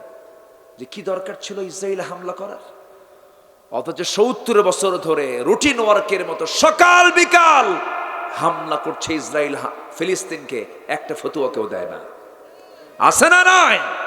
আচ্ছা, যুদ্ধের নীতি কাকে শিখান? যুদ্ধ নীতি শিখিয়েছেন মুহাম্মদুর রাসূলুল্লাহ। বদর যুদ্ধের যুদ্ধবন্দীদের সাথে রাসূল কেমন আচরণ করেছেন, গোটা বিশ্বের যারা মোড়ল সেই যুদ্ধ থেকে শিক্ষা নাও। যুদ্ধের নীতিও শিখিয়েছেন মুহাম্মদুর রাসূলুল্লাহ সাল্লাল্লাহু আলাইহি সাল্লাম। ওইদিকে আমি যেতে পারছি না, আজকে অনেক কথা ছিল, তো আমি আবার পয়েন্টে আসতেছি। তওবা এটা প্রেক্ষাপট। আমার রাসূল মসজিদে নববীর ভিতরে বসা, আস্তে আস্তে আস্তে করে আসামির মতো ভুল হলে কি হয় এরকম ধরনের একটা মানে ভুল এরকম মনে করে এক সাহাবী নবীর সামনে এসে আস্তে করে বসছেন, বসে বলতেছে, হুজুর একটা কথা বলবো। বলো। হুজুর আমি না তাবুকে যাই নাই, যুদ্ধে যাই নাই, জিহাদে যাই নাই। কেন যাওনি তুমি? হুজুর আমি যেতে পারতাম, গড়িমসি করেছি। গড়িমসি বোঝেন তো? গড়িমসি করেছি, অলসতা করেছি, আমি যাইনি। তাই? আচ্ছা, আর কে যাও নাই বলো তো? আরেকজন যায় নাই। কে? হেলাল বিন উমাইয়া যায় নাই। আর কে যাও নাই? মুরারা বিন রাবিয়া যায় নাই। আর কে? খুঁজো, আমার জানা নাই। তাই? আচ্ছা যাও। উনি ওনাকে পাঠায় দিলেন মসজিদ থেকে, বললেন তুমি এখন যাও। যাওয়ার সঙ্গে সঙ্গে আমার রাসূল নোটিশ দিলেন। কি দিলেন? নোটিশ জারি করলেন, ও মুসলমানেরা, আমার সাহাবীরা, আমি নোটিশ দিচ্ছি, কাব বিন মালিক, হেলাল বিন উমাইয়া, মুরারা বিন রাবিয়া, এই তিনজন ব্যক্তির সাথে মুসলমানদের আদান প্রদান, লেনদেন, কথা বার্তা, আচার আচরণ সব বন্ধ। আমার কথা কি বুঝতেছেন সবাই? বন্ধ। আমার নবীজি এমন শক্ত সিদ্ধান্ত নিলেন, কাব বিন মালিক বাড়ির মধ্যে জানি নাই, কিন্তু গোটা টপ নিউজ হয়ে গেছে, আপডেট নিউজ হয়ে গেছে, সব সাহাবীর কানে কানে সংবাদ চলে গেছে। কাব বিন মালিকের স্ত্রী কানেও সংবাদটা চলে গেছে। দরজায় গিয়ে নক করছেন, স্ত্রী দরজা খুলো, আমি কাব বিন মালিক বলছি। দরজার কাছে সে বলছে, আমার স্বামী, আমি আপনার জন্য দরজা খুলে দেব, কোনো সমস্যা নাই, আপনার ঘর, আপনার বাড়ি, দরজা খুলব, কিন্তু আমি দরজা খুলে আপনাকে ঢুকতে দেব, কিন্তু পিছনের দরজা আমি বের হয়ে যাব, কারণ যে ব্যক্তিকে রাসূল বয়কট করেছেন আমিও তাকে বয়কট ছাড়া থাকতে পারবো না। আল্লাহু আকবার বলবেন না? ঈমান এত সস্তা নয়। কাব বিন মালিক ঘরের মধ্যে ঢুকলেন না, ইউ টার্ন করে ফিরে আসতেছেন। এমন সময় ছোট্ট ছোট্ট বাচ্চা দুইটা স্নেহের পরশ দেওয়ার জন্য বাচ্চাগুলোকে ডাকতেছে, আমার সন্তানগুলো এইদিকে আয়। সন্তান দুইটা বলতেছে, আব্বা যাব না, যাব না, কারণ যে লোকটাকে রাসূল বয়কট করেছেন তার আদর নেওয়ার কোনো দরকার আমাদের নাই। আল্লাহু আকবার। কাব বিন মালিক যাবেন কোথায়? সিজদায় পড়ে পড়ে কাঁদেন, তওবা করেন, আল্লাহর কাছে বলছেন, রোনাজারি করে কাঁদতেছেন, পৃথিবীর কোথাও যদি না স্থান হয়, বান্দার স্থান কোথায়? আসতে বলবেন না, কোথায়? আল্লাহর কাছে। আমি যদি পাপী হই, আমি কার বান্দা? আসতে বলবেন না, কার বান্দা? আমি যদি অপরাধী হই, তবু আমি আল্লাহর বান্দা। একটা হাদিস আমাকে খুবই আনন্দ দেয়। আল্লাহ তাআলা হাশরের ময়দানে কিছু হিসাবে ইয়াসিরের কাতারে কিছু লোককে রাখবেন, সহজ হিসাব দিবেন। কিছু কিছু বান্দাকে আস্তে করে আমার নবীজি, আমার আল্লাহ তাআলা পর্দার আড়ালে নিয়ে নেবেন, পর্দার আড়াল করবেন, নিয়ে কাছে নিয়ে বলবেন, বান্দা তুই কি অকামটা করছিস না? হে করছি। দোষ করছিস কিনা? হে দোষ করছি। আল্লাহ আমি তো দোষ করে ফেলছি। আল্লাহ বলবেন, দুনিয়াতে এই দোষের কি প্রকাশকে আমি করেছি নাকি না করি নাই? যা, আজকেও করলাম না প্রকাশ, তো আমি তোর আমি মাফ করলাম, তোকে আমি জান্নাত দিলাম, যা। আমার বন্ধুগণ, আল্লাহ তাআলার রহমত ছাড়া আমরা নাজাত পাবো না, ঠিক, কিন্তু আমার আল্লাহ যেন আমাকে সহজ বিচার করেন এমন যোগ্যতা আমাদের থাকার দরকার আছে না নাই? এমন যোগ্যতা তো আনতে হবে, এমন যোগ্য হতে হবে আমাকে আপনাকে। আমার নবীজির সেই প্রিয় সাহাবী কাঁদতেছেন আল্লাহর দরবারে। হেলাল বিন উমাইয়ার বয়স 70 বছর পার হয়ে গেছে, বুড়া মানুষ, 70 বছরের মানুষ, 30,000 সৈনিকের মধ্যে মাত্র 3 জন যান নাই, রাসূল তাদেরকে পাকড়াও করেছেন। চিন্তা করেন জিহাদের গুরুত্ব আছে না নাই? আসতে বলবেন না, আছে না নাই? আমার নবীজি পাকড়াও করে ফেলেছেন। কত মজবুত একটা প্রেক্ষাপট! এই আয়াতগুলোকে সবার চোখে পড়ে কিনা আমি বুঝি না। আমার বন্ধুগণ, মুনাফিকরা নামাজ পড়তে পারে, রোজা রাখতে পারে, মুনাফিকরা দান সদকা করতে পারে, কিন্তু মুনাফিকরা সবচেয়ে এক জায়গায় ফেল মারে, সেটা হলো জিহাদের ময়দান। ঠিক কিনা? একই আলেম দেখবেন সরকারি টাকায় জেলখানার খাবার খায়, আবার একই আলেম সরকারি টাকায় হজ সফরে যায়। আসতে কোন কেন? আবু হানিফা বাদশাহ মনসুরের টাকার খরচে বাদশাহ মনসুরের অধীনে থেকে জেলখানায় তিনি জীবনটা দিয়ে দিয়েছেন আবু হানিফা রাহমাতুল্লাহ আলাইহি। আবার সে আবু হানিফার যুগে বহু আলেম ছিল যারা সরকারের তোষামোদী করত। কি ঠিক কিনা? দুই আলেমের মর্যাদা কি এক? না। কেউ হাসতে হাসতে ফাঁসির মঞ্চে যায়, আবার কেউ দালালি করে। এগুলোর বিচার হবে কিয়ামতের ময়দানে, ঠিক কিনা? বিচার হবে, আল্লাহ আছেন। আমার নবীজি এই 3 জনকে বয়কট করতে বললেন। হেলাল বিন উমাইয়া রাদিয়াল্লাহু তাআলা আনহু করলেন কি? ঘরের মধ্যে থেকে রশি নিলেন, শক্ত রশি নিয়া মদিনার মসজিদের সামনে একটা খুঁটির সঙ্গে দড়িটা বাঁধলেন একটা কোনায়। দড়ি বেঁধে নিয়া অন্য প্রান্তের রশির অন্য অংশ দিয়া নিজের হাতের স্বেচ্ছায় 2টা হাত বাঁধলেন। বেঁধে তিনি মদিনার মসজিদের সামনে নিজেকে আসামি বানায়া বসায় রাখলেন। আর বলছেন, হেলাল রে, তোর মতো বড় আসামি আর কে আছে যার বিরুদ্ধে নবীজি বয়কটের ডাক দিয়েছে? সালাম দেয় সাহাবীদেরকে, কোনো সাহাবী সালামের জবাব নেন না। হেলাল বিন উমাইয়ার বুকটা পড়ে যাচ্ছে। ওই যে বাঁধা হয়েছিল হাত পর্যন্ত ঘা হয়ে গেছে। আল্লাহর কাছে রোনাজারি করতেছেন। মুরারা বিন রাবিয়া তিনি পাহাড়ি গুহার মধ্যে রোনাজারি করছেন, তওবা করছেন। এক পর্যায়ে আল্লাহর পক্ষ থেকে আয়াত নাযিল হলো। রাসূলকে বলা হচ্ছে, ওয়া আলা সালাসাতিল্লাযিনা খুল্লিফু, হে রাসূল, ওই 3 জন যারা জিহাদের ময়দান থেকে পিছিয়ে ছিল, গড়িমসি যারা করেছিল, আপনি চিন্তা করবেন না, আমি আল্লাহ তাদের প্রতি রাজি সন্তুষ্ট হয়ে গেছি। জোরে কোন সুবহানাল্লাহ। নবীজির আনন্দ দেখে কে? নবীজি বলছেন, ওমর, যাও আমার কাব বিন মালিককে ডেকে আনো। কাব বিন মালিকের খোঁজে বাড়িতে গেছে। সাইয়েদনা ওমর ফারুক বলছেন, বাড়িতে কেউ আসো নাকি? কাব বিন মালিক কই? ভিতর থেকে জবাব দিচ্ছে, যে লোকটার খবর রাসূল নেন না, সেই লোকটার খবর আমরাও নেই না। আল্লাহু আকবার বলবেন না? মোহাব্বত হবে কার জন্য? আসতে বলবেন না, কার জন্য? আবার শত্রুতা হবে কার জন্য? আল্লাহর জন্য। একটা প্রসঙ্গ আমি আপনাকে বলতে চাই। রাসূল তাদের 3 জনকে ডেকে পাঠালেন, বুকের সঙ্গে জড়িয়ে ধরলেন আর বললেন, ও আমার সাহাবীরা, আমি তোমাদেরকে মাফ করি নাই, মাফ করতে পারি নাই, কিন্তু আল্লাহ তোমাদেরকে মাফ করে দিয়েছে। এখান থেকে প্রেক্ষাপট আসলো কি? শিক্ষা আসলো কি? ওই 3 জন সাহাবীর কি নামাজের কোনো অভাব ছিল নাকি? আসতে কয়, নামাজের কোনো অভাব ছিল? দান সদ্দের কোনো অভাব ছিল নাকি? নবীর মুহাব্বতের কোনো অভাব ছিল না, কোনো কিছুর অভাব ছিল না। শুধু গড়িমসি করেছেন, একটু অলসতা করেছেন জিহাদের ময়দানে যেতে। আমার বন্ধুগণ, এখান থেকে শিক্ষা হলো, দিন কায়েমের কাজে নিজেকে কখনো গড়িমসি করে পিছে রাখা যাবে না। ইসলাহ করে নিতে হবে। ওয়াসলাহু, নিজেদেরকে সংশোধন করতে হবে। নাম্বার 3 হলো আল্লাহর আশ্রয়কে শক্ত করে আঁকড়ে ধরতে হবে। ওয়াতাসামু বিল্লাহ ওয়া আখলাসু দীনাহুম লিল্লাহ, নিজেদের দিনকে আল্লাহর জন্য খালেস করতে হবে। নাম্বার 5 হলো কি? নাম্বার 5 হলো মুমিনের সঙ্গে শামিল হয়ে যেতে হবে। আমাদের বন্ধু হবে কাফের মুশরিকরা মুমিন। বলেন, কাফের মুশরিকরা না মুমিন? মুমিন হবে আমার বন্ধু। এই 5টা কাজ যদি কোনো বান্দা করতে পারো, আল্লাহ রাব্বুল আলামিন বলছেন, আল্লাহ সুন্দর করে বলছেন, এমন কাজটা যদি করতে পারো, অচিরেই ওয়াসাউফা ইউতিল্লাহুল মুমিনিনা আজরান আযীমা, অচিরেই আল্লাহর পক্ষ থেকে তাদেরকে দেওয়া হবে, মুমিনদেরকে বিশাল বড় সম্মানজনক পুরস্কার। জোরে বলি সুবহানাল্লাহ। আল্লাহ তুমি সবাইকে বোঝার তৌফিক দাও।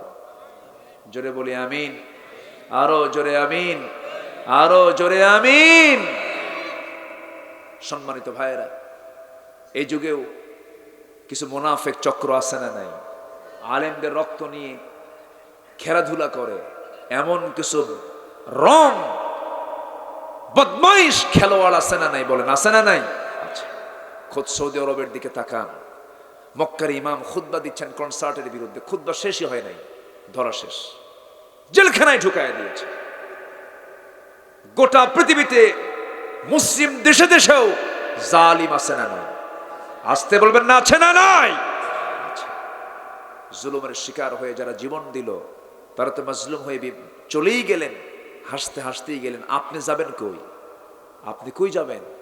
আপনাকে জালিমের কাতারে যদি আপনি থাকেন, আপনার বিচার করার জন্য কে যথেষ্ট? আল্লাহ যথেষ্ট। আসুন আমরা বোঝার চেষ্টা করি, জানার চেষ্টা করি, আমল করার চেষ্টা করি। সেই তৌফিক আমরা আল্লাহর কাছে কামনা করি। জোরে বলি আল্লাহুম্মা আমিন।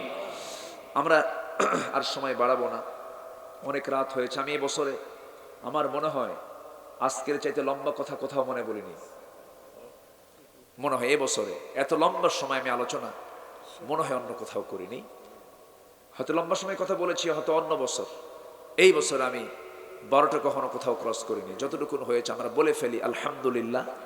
জোরে বলি আলহামদুলিল্লাহ।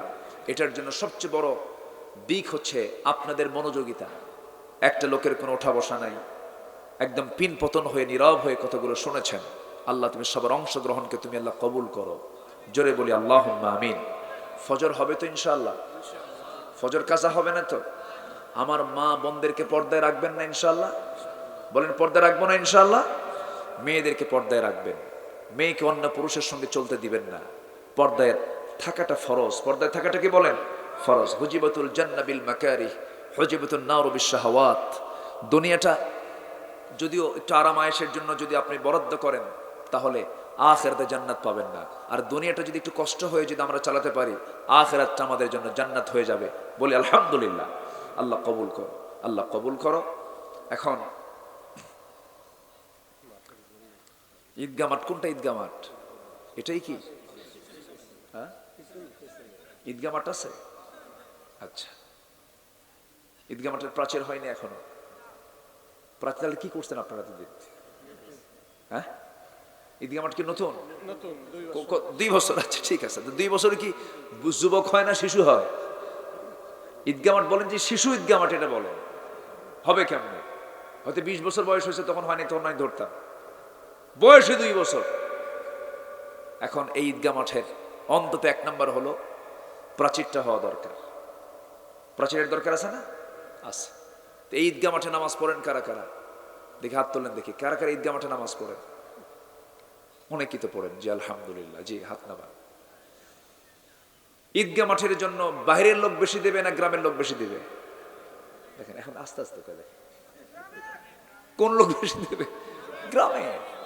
তারা না হয় 500, 1000 সর্বোচ্চ এরকম দিয়ে হতে তারা বিদায় নিল, কিন্তু বাকি তো আপনি নামাজ পড়বেন, আপনার কাজটা বেশি, আপনাকে দিতে হবে।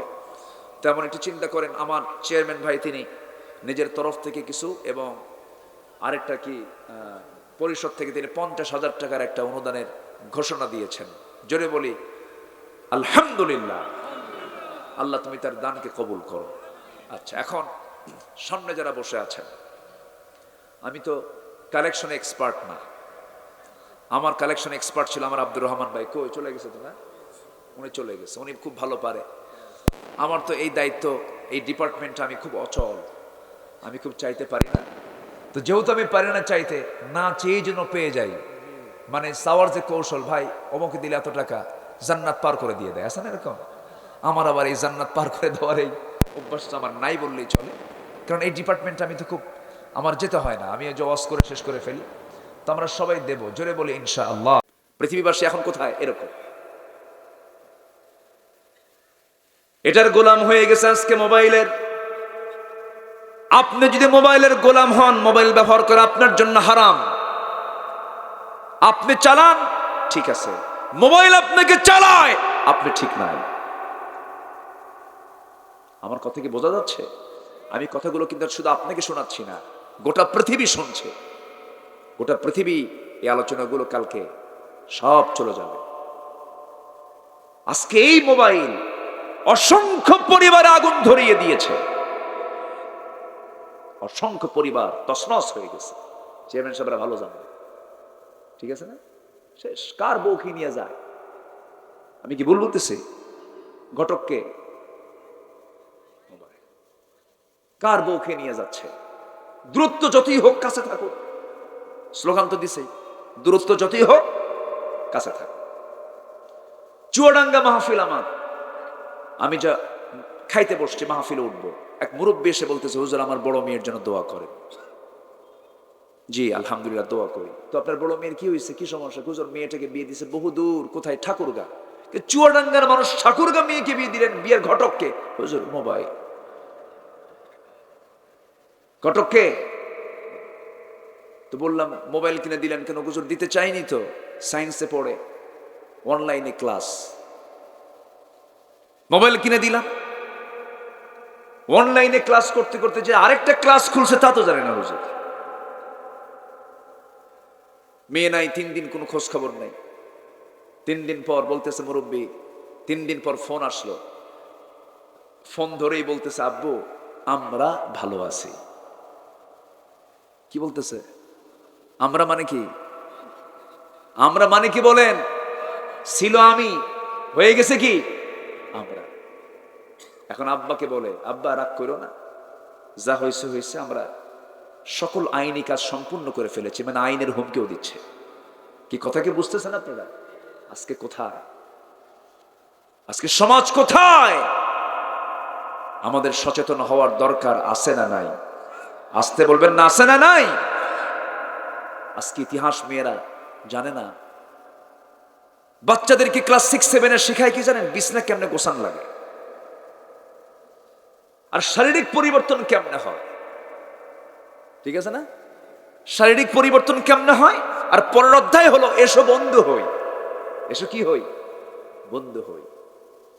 প্রত্যেকটা ইউনিভার্সিটির ক্যাম্পাস হলো নোংরা প্রেমের আড্ডাখানা। Open secret. ছেলে মেয়েকে নিয়ে বসে ঘন্টার পর ঘন্টা গল্প করে, বুকে বুক মিলে, হাতে হাত মিলে, চোখে চোখ মিলে, ঠ্যাঙের উপরে মাথা দিয়া তুমি আমার আমি তোমার চলছে। পার্শ্বে পুলিশ পাহারা দিয়া কয়, ভালো করে করো, আমরা পাহারা দিচ্ছি। আমি কি ভুল বলছি? এগুলো হারামকে দেখে আমাদের আর হারাম মনে হয় না, অপরাধকে দেখে আর অপরাধ মনে হয় না। কোন এক বেচারি তার মেয়েকে বিয়ে দিছে হলো ঢাকার ট্যানারি এলাকায়, মেয়েকে বিয়ে দিছে। ট্যানারি এলাকায় যারা গেছেন, দুর্গন্ধে খেতে পারবেন না আপনি। ওই যে ট্যানারি বুঝলেন তো, চামড়ার এলাকায় প্রচন্ড দুর্গন্ধ, ওই এলাকার মানুষ থাকতে পারে। তো বিয়ে দেওয়ার পর মেয়ে ফোন দিয়ে বলে, আব্বা তাড়াতাড়ি আমারে নিয়ে যাও, আমি আর থাকবো না এই জায়গায়, এই গন্ধে আমার পেট ফুলে উঠলো। মা একটু থাকো, নতুন বিয়ে হয়েছে, কয়েকদিন পর নিয়ে আসবো। 14-15 দিন পর বলতেছে, মা তোমাকে নেওয়ার জন্য আসতে। আব্বু তোমার আসার দরকার নাই, এই গন্ধ এখন আমার খুব ভালো লাগে।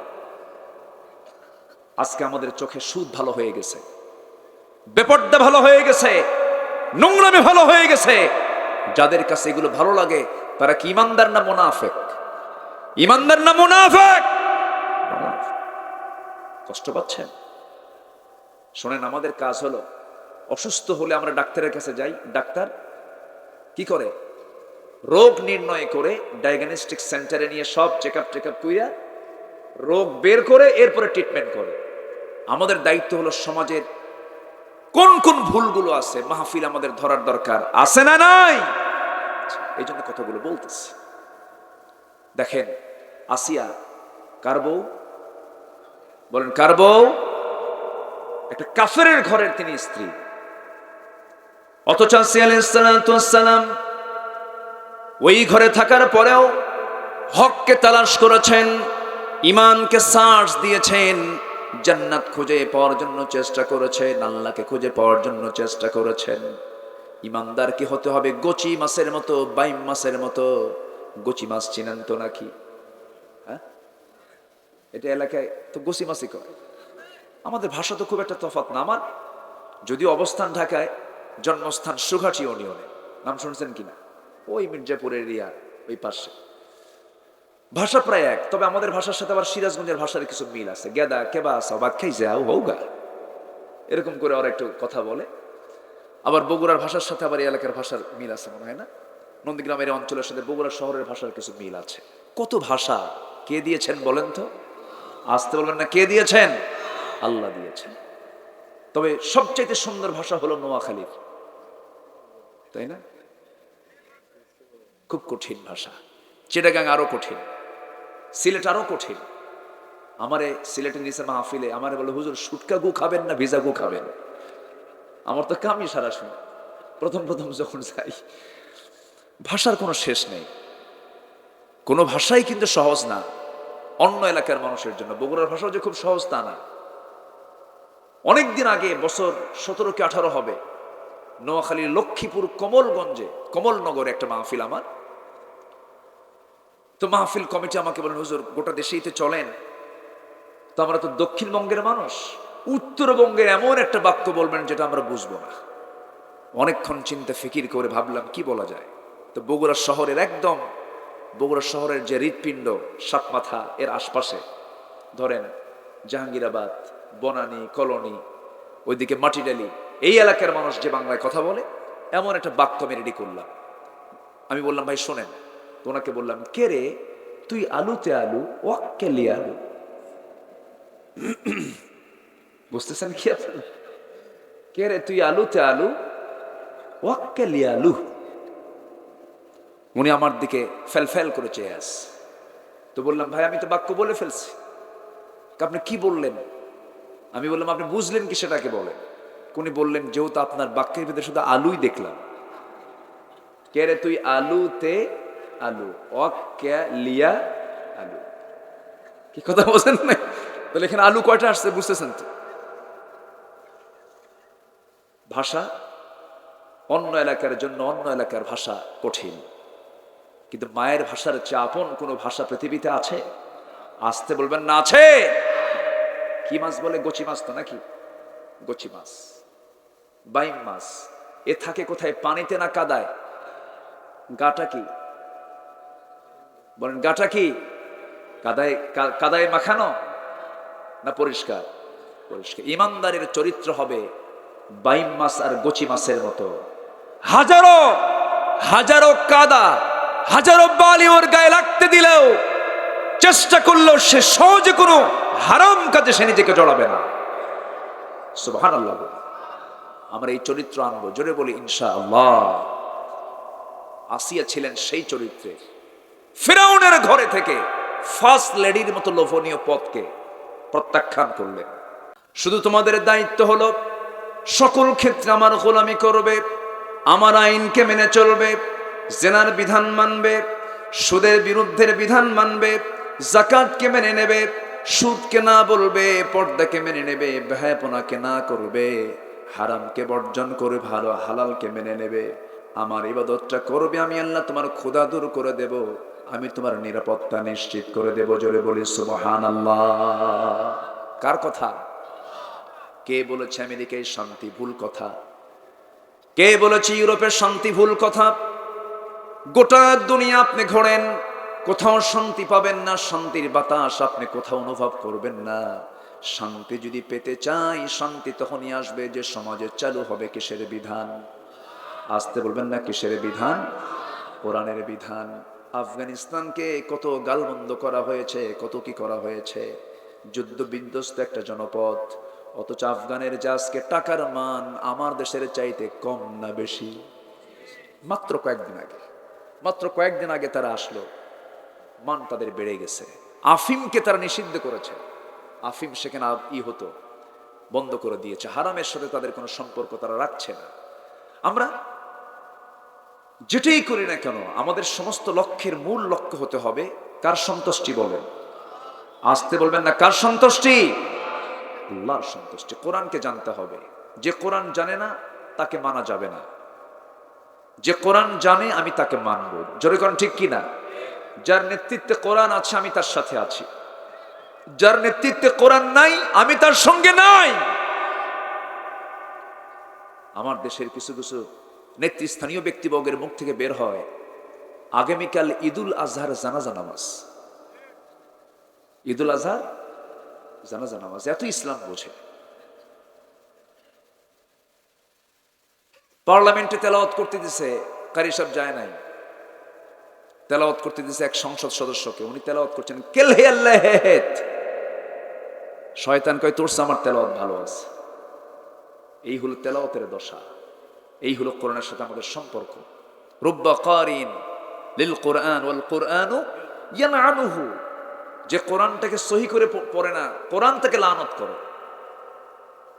যদি প্রশ্ন করি, এখানে যারা বসে আছেন ম্যাক্সিমাম সহি কোরআন পড়তে পারেন, সবার কি হাত উঠবে? এই দোষ শুধু আপনাকে দিলে হবে না।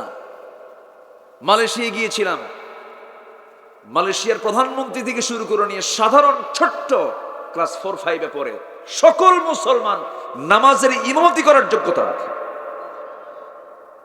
কেন? সিলেবাসটাই সাজানো আছে, এমন সিলেবাস কোরআন বুঝতে সে বাধ্য। আমার দেশে কি সেই সিলেবাস আছে? ছিল। সকালে উঠি আমি মনে মনে বলি, সারাদিন আমি জানো ভালো হয়ে চলি। ফররুখ আমাদের কিছু কবিতা ছিল, কবি নজরুলের কিছু কবিতা, ওগুলো বাদ দিয়ে ঢুকা দিছে লাল গরু। কি গরু? লাল গরু। কষ্ট পাচ্ছেন নাকি আপনারা? একটু মনোযোগ দিয়ে শোনেন। প্রথম আহ্বানটা থাকবে হলো, কোরআনের মাহফিলে আসছি আমরা, কোরআন আগে শিখব। জোরে বলি ইনশাআল্লাহ। তাহলে 1 নম্বর আমার আহ্বান কি বলেন? কোরআন কি করব? শিখব। কি আলেমরা শুধু শিখবে না সবাই? বলেন বলেন বলেন বলেন। শুধু আলেমরা জান্নাতে যাবে না, সবাই যেতে চাই? তাহলে কোরআন জেনে জান্নাতে যেতে হবে, কোরআন না জেনে জান্নাত পাওয়া যাবে না। মূর্খের জন্য জান্নাত নাই। হয়তো রাগ করছেন যে হুজুর আপনি কি কোন, আপনি যে মূর্খ সে তো মুশরিক হয়ে যাবে, সে বুঝবে না। মূর্খ মানে আমি এটা বলছি না, জ্ঞানী মানে এটা বলছি না আপনি কামেল পাস করেন, মাস্টার্স করেন, দাওরে হাদিস করেন না। হালাল হারামের ন্যূনতম জ্ঞান। একটা আলেম সে সহি কথা বলছে না ভুল কথা বলছে, এতটুকু ন্যূনতম জ্ঞান সবার ভিতরে থাকার দরকার আছে না নাই? ইলিশ মাছ চিনি, মাছ কিনতে গেলে কোনটা পচা কোনটা ভালো এটা জানি। এতটুকু ন্যূনতম জ্ঞান সবার থাকার দরকার, সবার আগে আছে না নাই? আল্লাহ তাআলা সর্বনিম্ন জান্নাত দিবেন 10টা পৃথিবীর মতো একটা জান্নাত। জোরে বলে সুবহানাল্লাহ। কয়টা পৃথিবী বলেন? মনে ছোটখাটো হয়ে গেছে? জান্নাত কি ছোটখাটো হয়েছে? জোরে বলেন না ভাই সুবহানাল্লাহ। কয়টা পৃথিবী? কল্পনাই করা যায় না, চিন্তা করা যায়। একটা বান্দার জন্য 10টা পৃথিবীর মতো একটা জান্নাত। ছোটবেলায় এই হাদিসটা যখন পড়েছি তখন ভাবতাম, আল্লাহ তোমার এতগুলো জায়গা কই? চিন্তা করতাম, জায়গা আছে না নাই? আচ্ছা, জায়গা অবশ্যই আছে। শুধু একটা তথ্য দিয়ে মূল আলোচনার দিকে আস্তে আস্তে চলে যাব।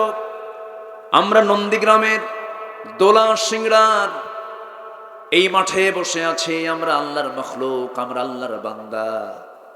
এখান থেকে আমরা যদি এখন আকাশের দিকে তাকাই, মিটি মিটি করে একটা চাঁদ দেখতে পাবো।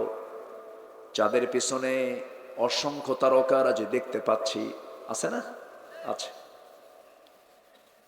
এই চাঁদ সবচেয়ে নিকটে অবস্থান করছে বলে চাঁদকে একটু বড় দেখতে পাচ্ছি, কিন্তু তারকাগুলো মিটি মিটি করে জ্বলছে জোনাকির মতো। কিন্তু সেই তারকাগুলো সূর্যের, সেই চাঁদের চেয়ে ছোট না বড়?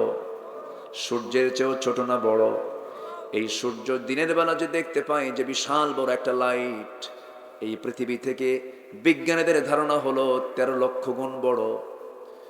ওই সূর্যের চাইতে যে আমরা তারকাগুলো দেখতে পাই, সেই তারকাগুলো সূর্যের চাইতে 1টা গুণ নয়, 2টা গুণ নয়, বেটেল জুইস একটা তারকা আছে 33 কোটি গুণ বড়। জোরে বলি সুবহানাল্লাহ। কয়টা তারকা? একটা। তাহলে একটু জায়গা আছে তো নাকি? আসতে কয় জায়গা আছে না নাই? আছে। আমার বন্ধুগণ, বেটেল জুইস, সুপারনোভা, আড্রা, এরকম যে অসংখ্য তারকা আল্লাহ রাব্বুল আলামিন মহাশূন্যে ঝুলিয়ে রেখেছেন, হ্যাঙ্গিং করে রেখেছেন। আমার বন্ধুগণ, কিছু কিছু তারকার আলো পৃথিবীতে এখনো পৌঁছে নাই, এত দূরে তারকা আল্লাহ রাব্বুল আলামিন রেখে দিয়েছেন। ওয়ালাকাদ যায়্যানাস সামাআদ দুনিয়া বিমাসাবিহ, অসংখ্য তারকারা যদি আল্লাহ তাআলা আকাশকে ডেকোরেট করে দিয়েছেন।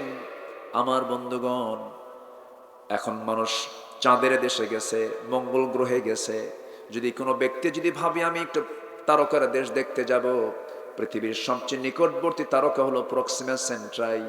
প্রক্সিমা সেন্ট্রাই যদি কেউ যেতে চায়, এই পৃথিবী থেকে কোনো বিমানে চললে হবে না, হেলিকপ্টারে চললে হবে না। পৃথিবীর সবচেয়ে দ্রুতগামী একটা নভোযান আছে, তার নাম হলো অ্যাপোলো 11, যার গতি হলো প্রতি ঘন্টায় 39,000 কিলোমিটার। কত হাজার? প্রতি ঘন্টায় চলে 39,000 কিলোমিটার। এই নভোযানে চড়ে যদি কেউ রওনা দিয়ে দেয়, ওই চাঁদের ওই তারকার দেশে যেতে সময় লাগবে 1,15,000 বছর মাত্র। যাবেন কারা কারা? হাত তুলে। সম্ভব? বাঁচবেন কয়দিন, যাবেন কোন দিন? কোনদিন সম্ভব নয়। কেমন করে আপনি যাবেন? কোনদিন এমন প্ল্যান করেও যাওয়া যাবে না। আমি কি আকাশে গেছি নাকি? এখনো আকাশে কি যাওয়া হয়েছে নাকি? সামান্য মহাশূন্যের এই আমার চোখে পড়া তারকার কথা বললাম, সবচেয়ে নিকটবর্তী তারকার কথা বললাম। এরপরে মহাশূন্য, এরপরে মহাকাশ, বিশাল বড় আকাশ, এরপর আরেকটা আকাশ, এরপরে মহাশূন্যের পরে আরেকটা আকাশ, এরপরে মহাশূন্যের পরে আরেকটা আকাশ, এরপরে মহাশূন্যের পর আরেকটা আকাশ, মহাশূন্য।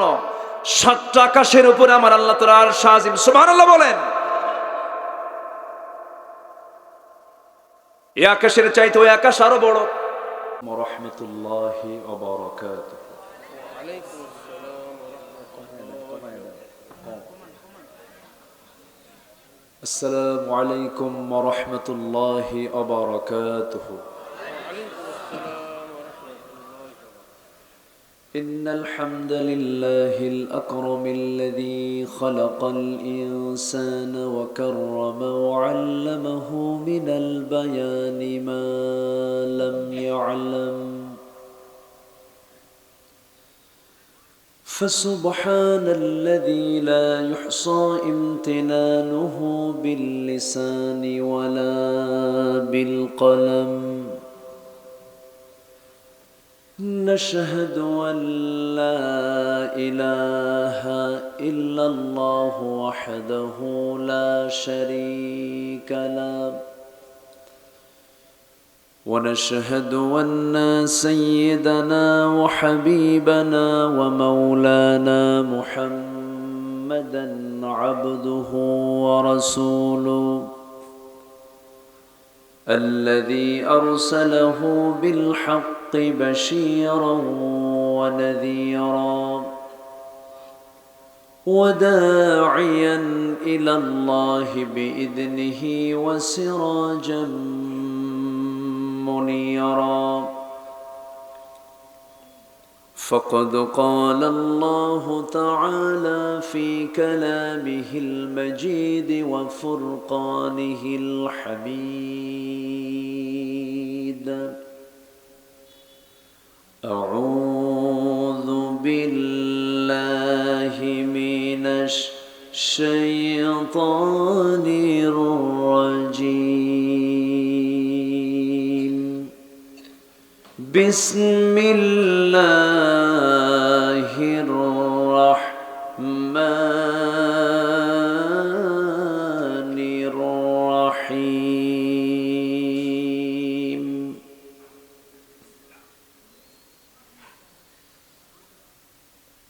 إن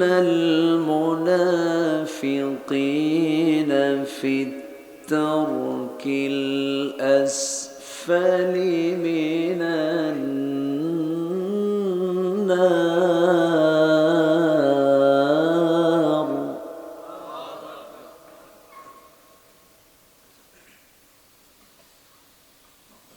ولن تجد لهم نصيرا.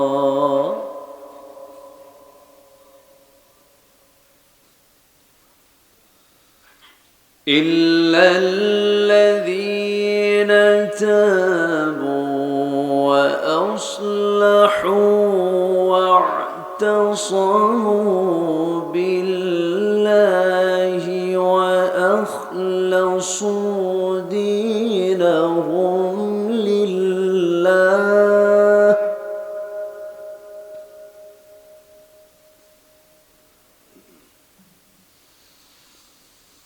وأخلصوا دينهم لله فأولئك مع المؤمنين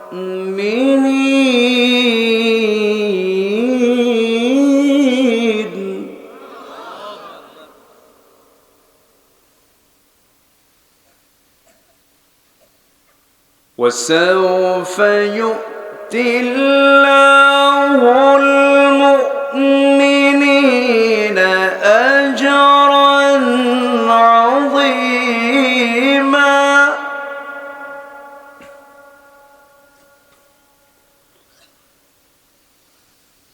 ما يفعل الله بعذابكم إن شكرتم وآمنتم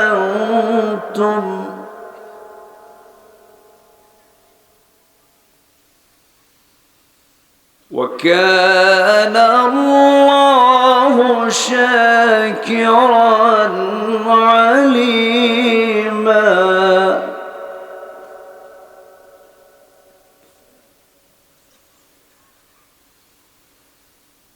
الله أكبر بسم الله الرحمن الرحيم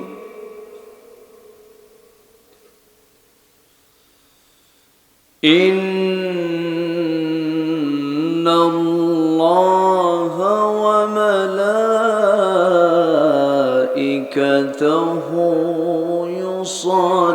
يصلون على النبي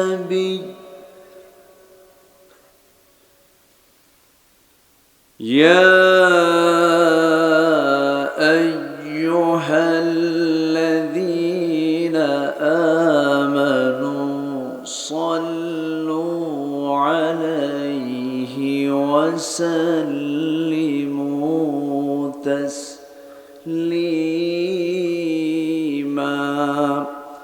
اللهم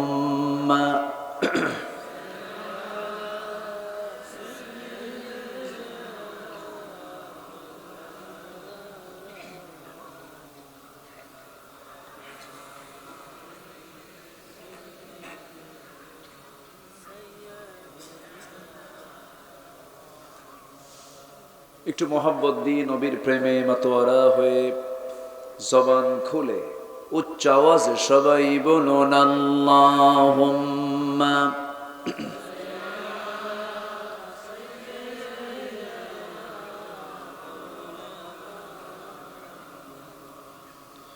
وعلى آل سيدنا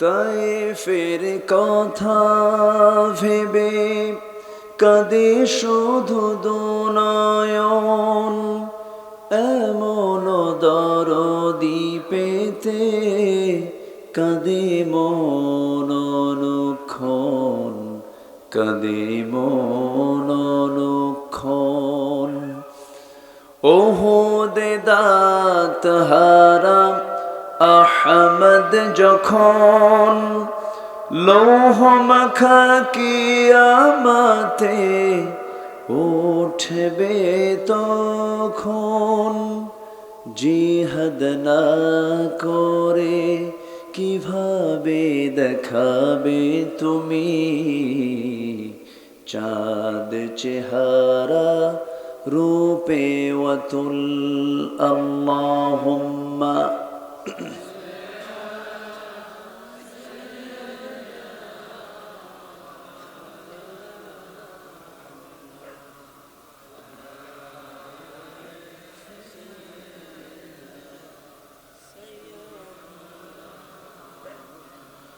সবাই বলুন বালাগাল উলা বিকামালিহি কাশাফাত তুজা বিজামালিহি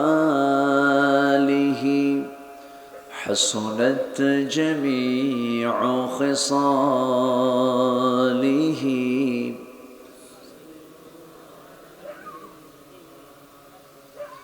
सूरत यूसुफ बिदारी हिकमत लुक़मान इमाम क़ारिए क़ुरआन बारी ये है दिले सादिमान मा बलगल उला कशफत तुजा बिजमालिही हसनत जमीउ खिसालिही सल्लु।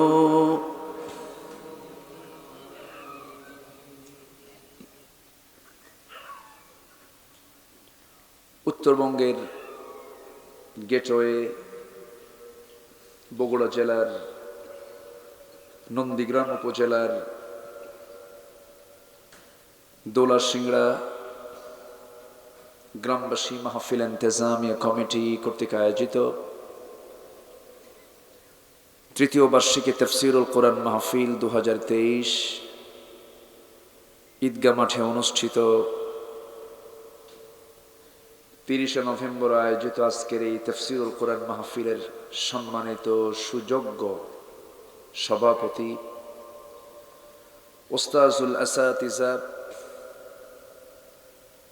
ঐতিহ্যবাহী শেরপুর শহীদিয়ার কামিল মাদ্রাসার অনারেবল সহকারী অধ্যাপক নন্দিত আলেমে দ্বীন মুহতারাম মাওলানা মুফতি আব্দুল আজিজ হাফিজাহুল্লাহ, আজকের মাহফিলের সম্মানিত বরেণ্য অতিথি মাননীয় চেয়ারম্যান মহোদয় জনাব জিয়াউর রহমান জিয়া, আজকের মাহফিলের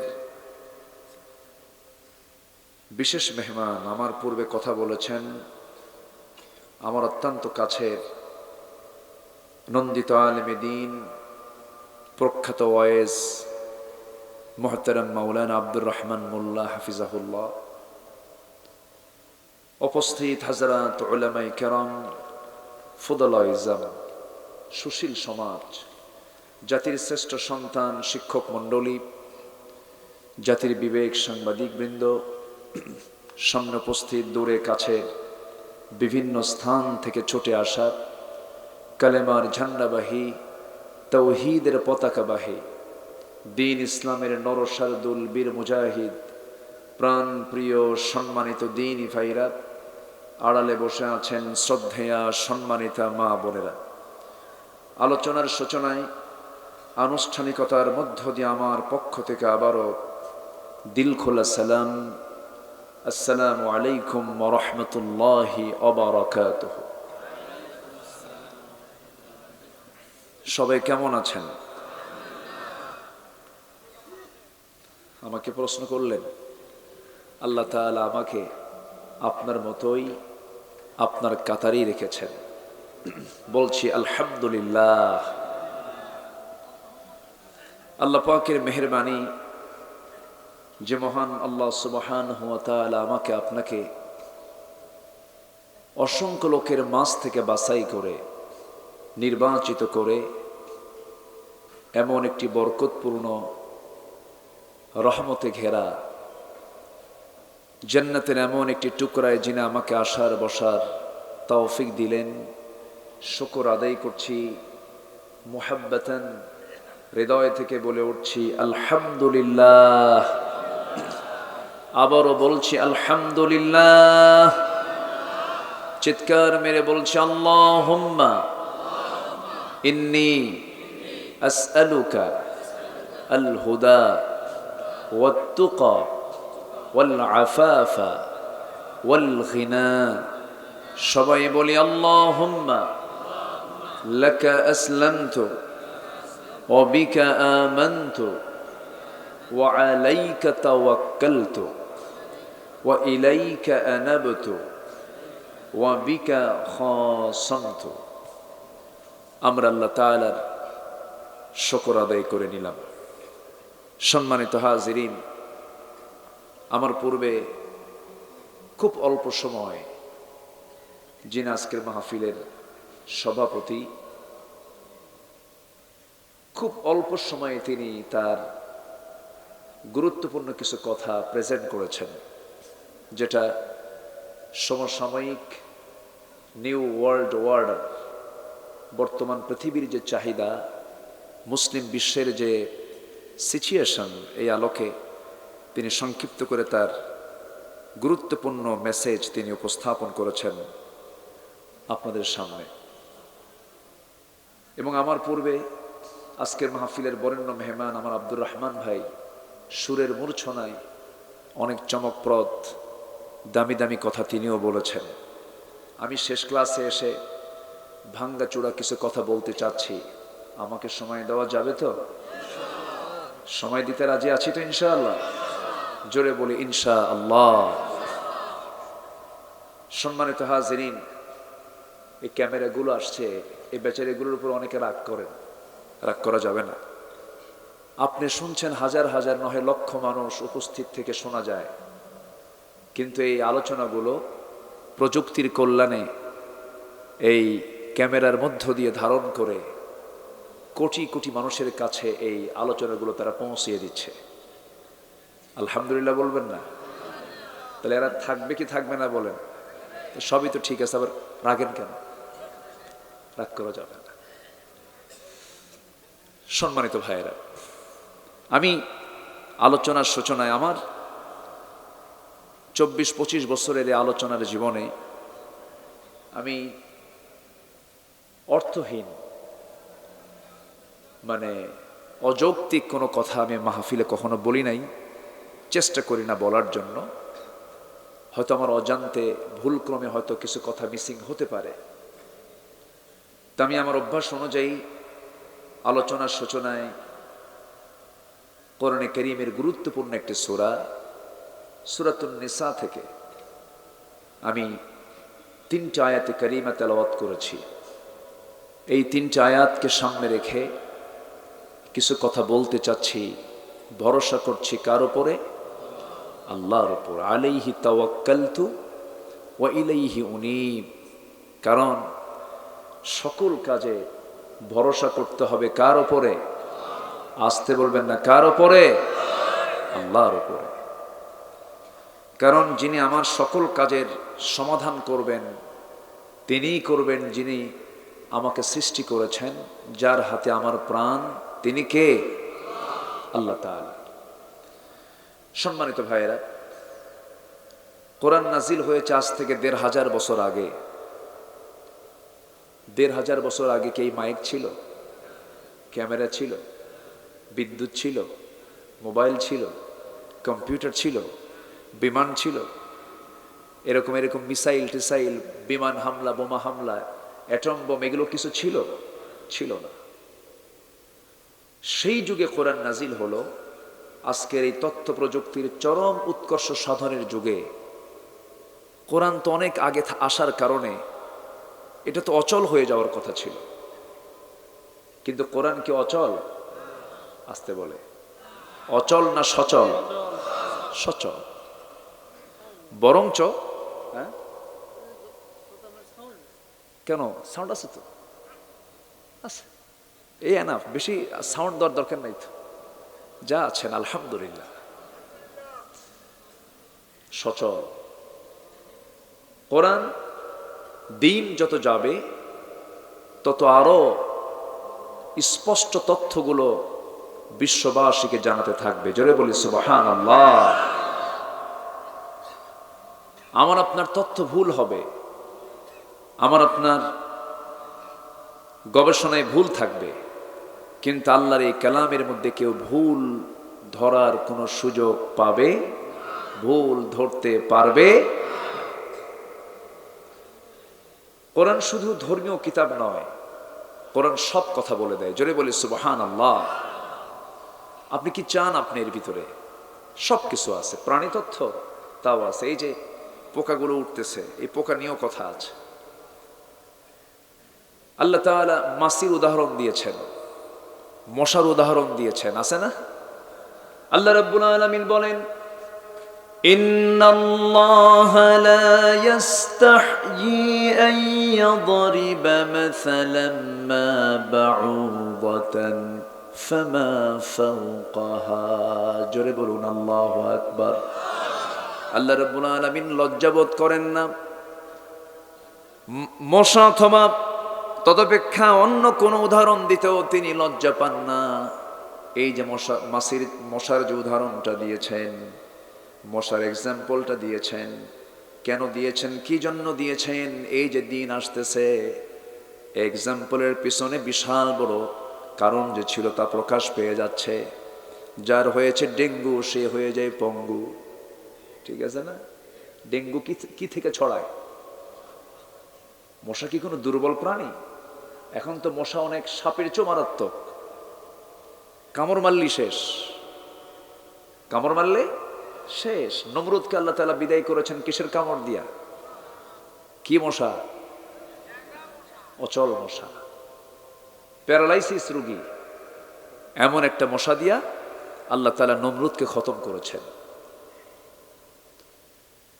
এই মশা তার পাখাকে প্রতি সেকেন্ডে 500 থেকে 600 বার নাড়াতে পারে। আল্লাহু আকবার বলবেন না? কতবারে? কত সেকেন্ডে? 1 সেকেন্ডে 500 থেকে 600 বার ঘোরাতে পারে, নড়াতে পারে। পৃথিবীর কোন মেশিন আছে এরকম? নাই। একটা মশার দাঁতের সংখ্যা হলো 47টা। কয়টা? 47টা দাঁত একটা মশার। তাহলে আল্লাহ যে উদাহরণটা দিলেন এর মধ্যে বান্দার জন্য শিক্ষণীয় আছে না নাই? আছে। আল্লাহ তাআলা সব বলেছেন এর মধ্যে। কবি কবিতা নেবে, লেখক লেখা নেবে, গবেষক গবেষণা নেবে, সাহিত্যিক সাহিত্য নেবে, আইনজীবী আইন নেবে, বিচারপতি বিচার নেবে, রাজনীতিবিদ রাজনীতি নেবে, রাষ্ট্র পরিচালক রাষ্ট্রের তথ্য নেবে, শাসক শাসন পদ্ধতি নেবে। আছে না নাই? আসতে বলবেন না, আছে না নাই? আচ্ছা।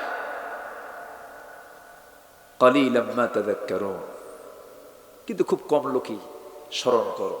কার কথা? আল্লাহর কথা।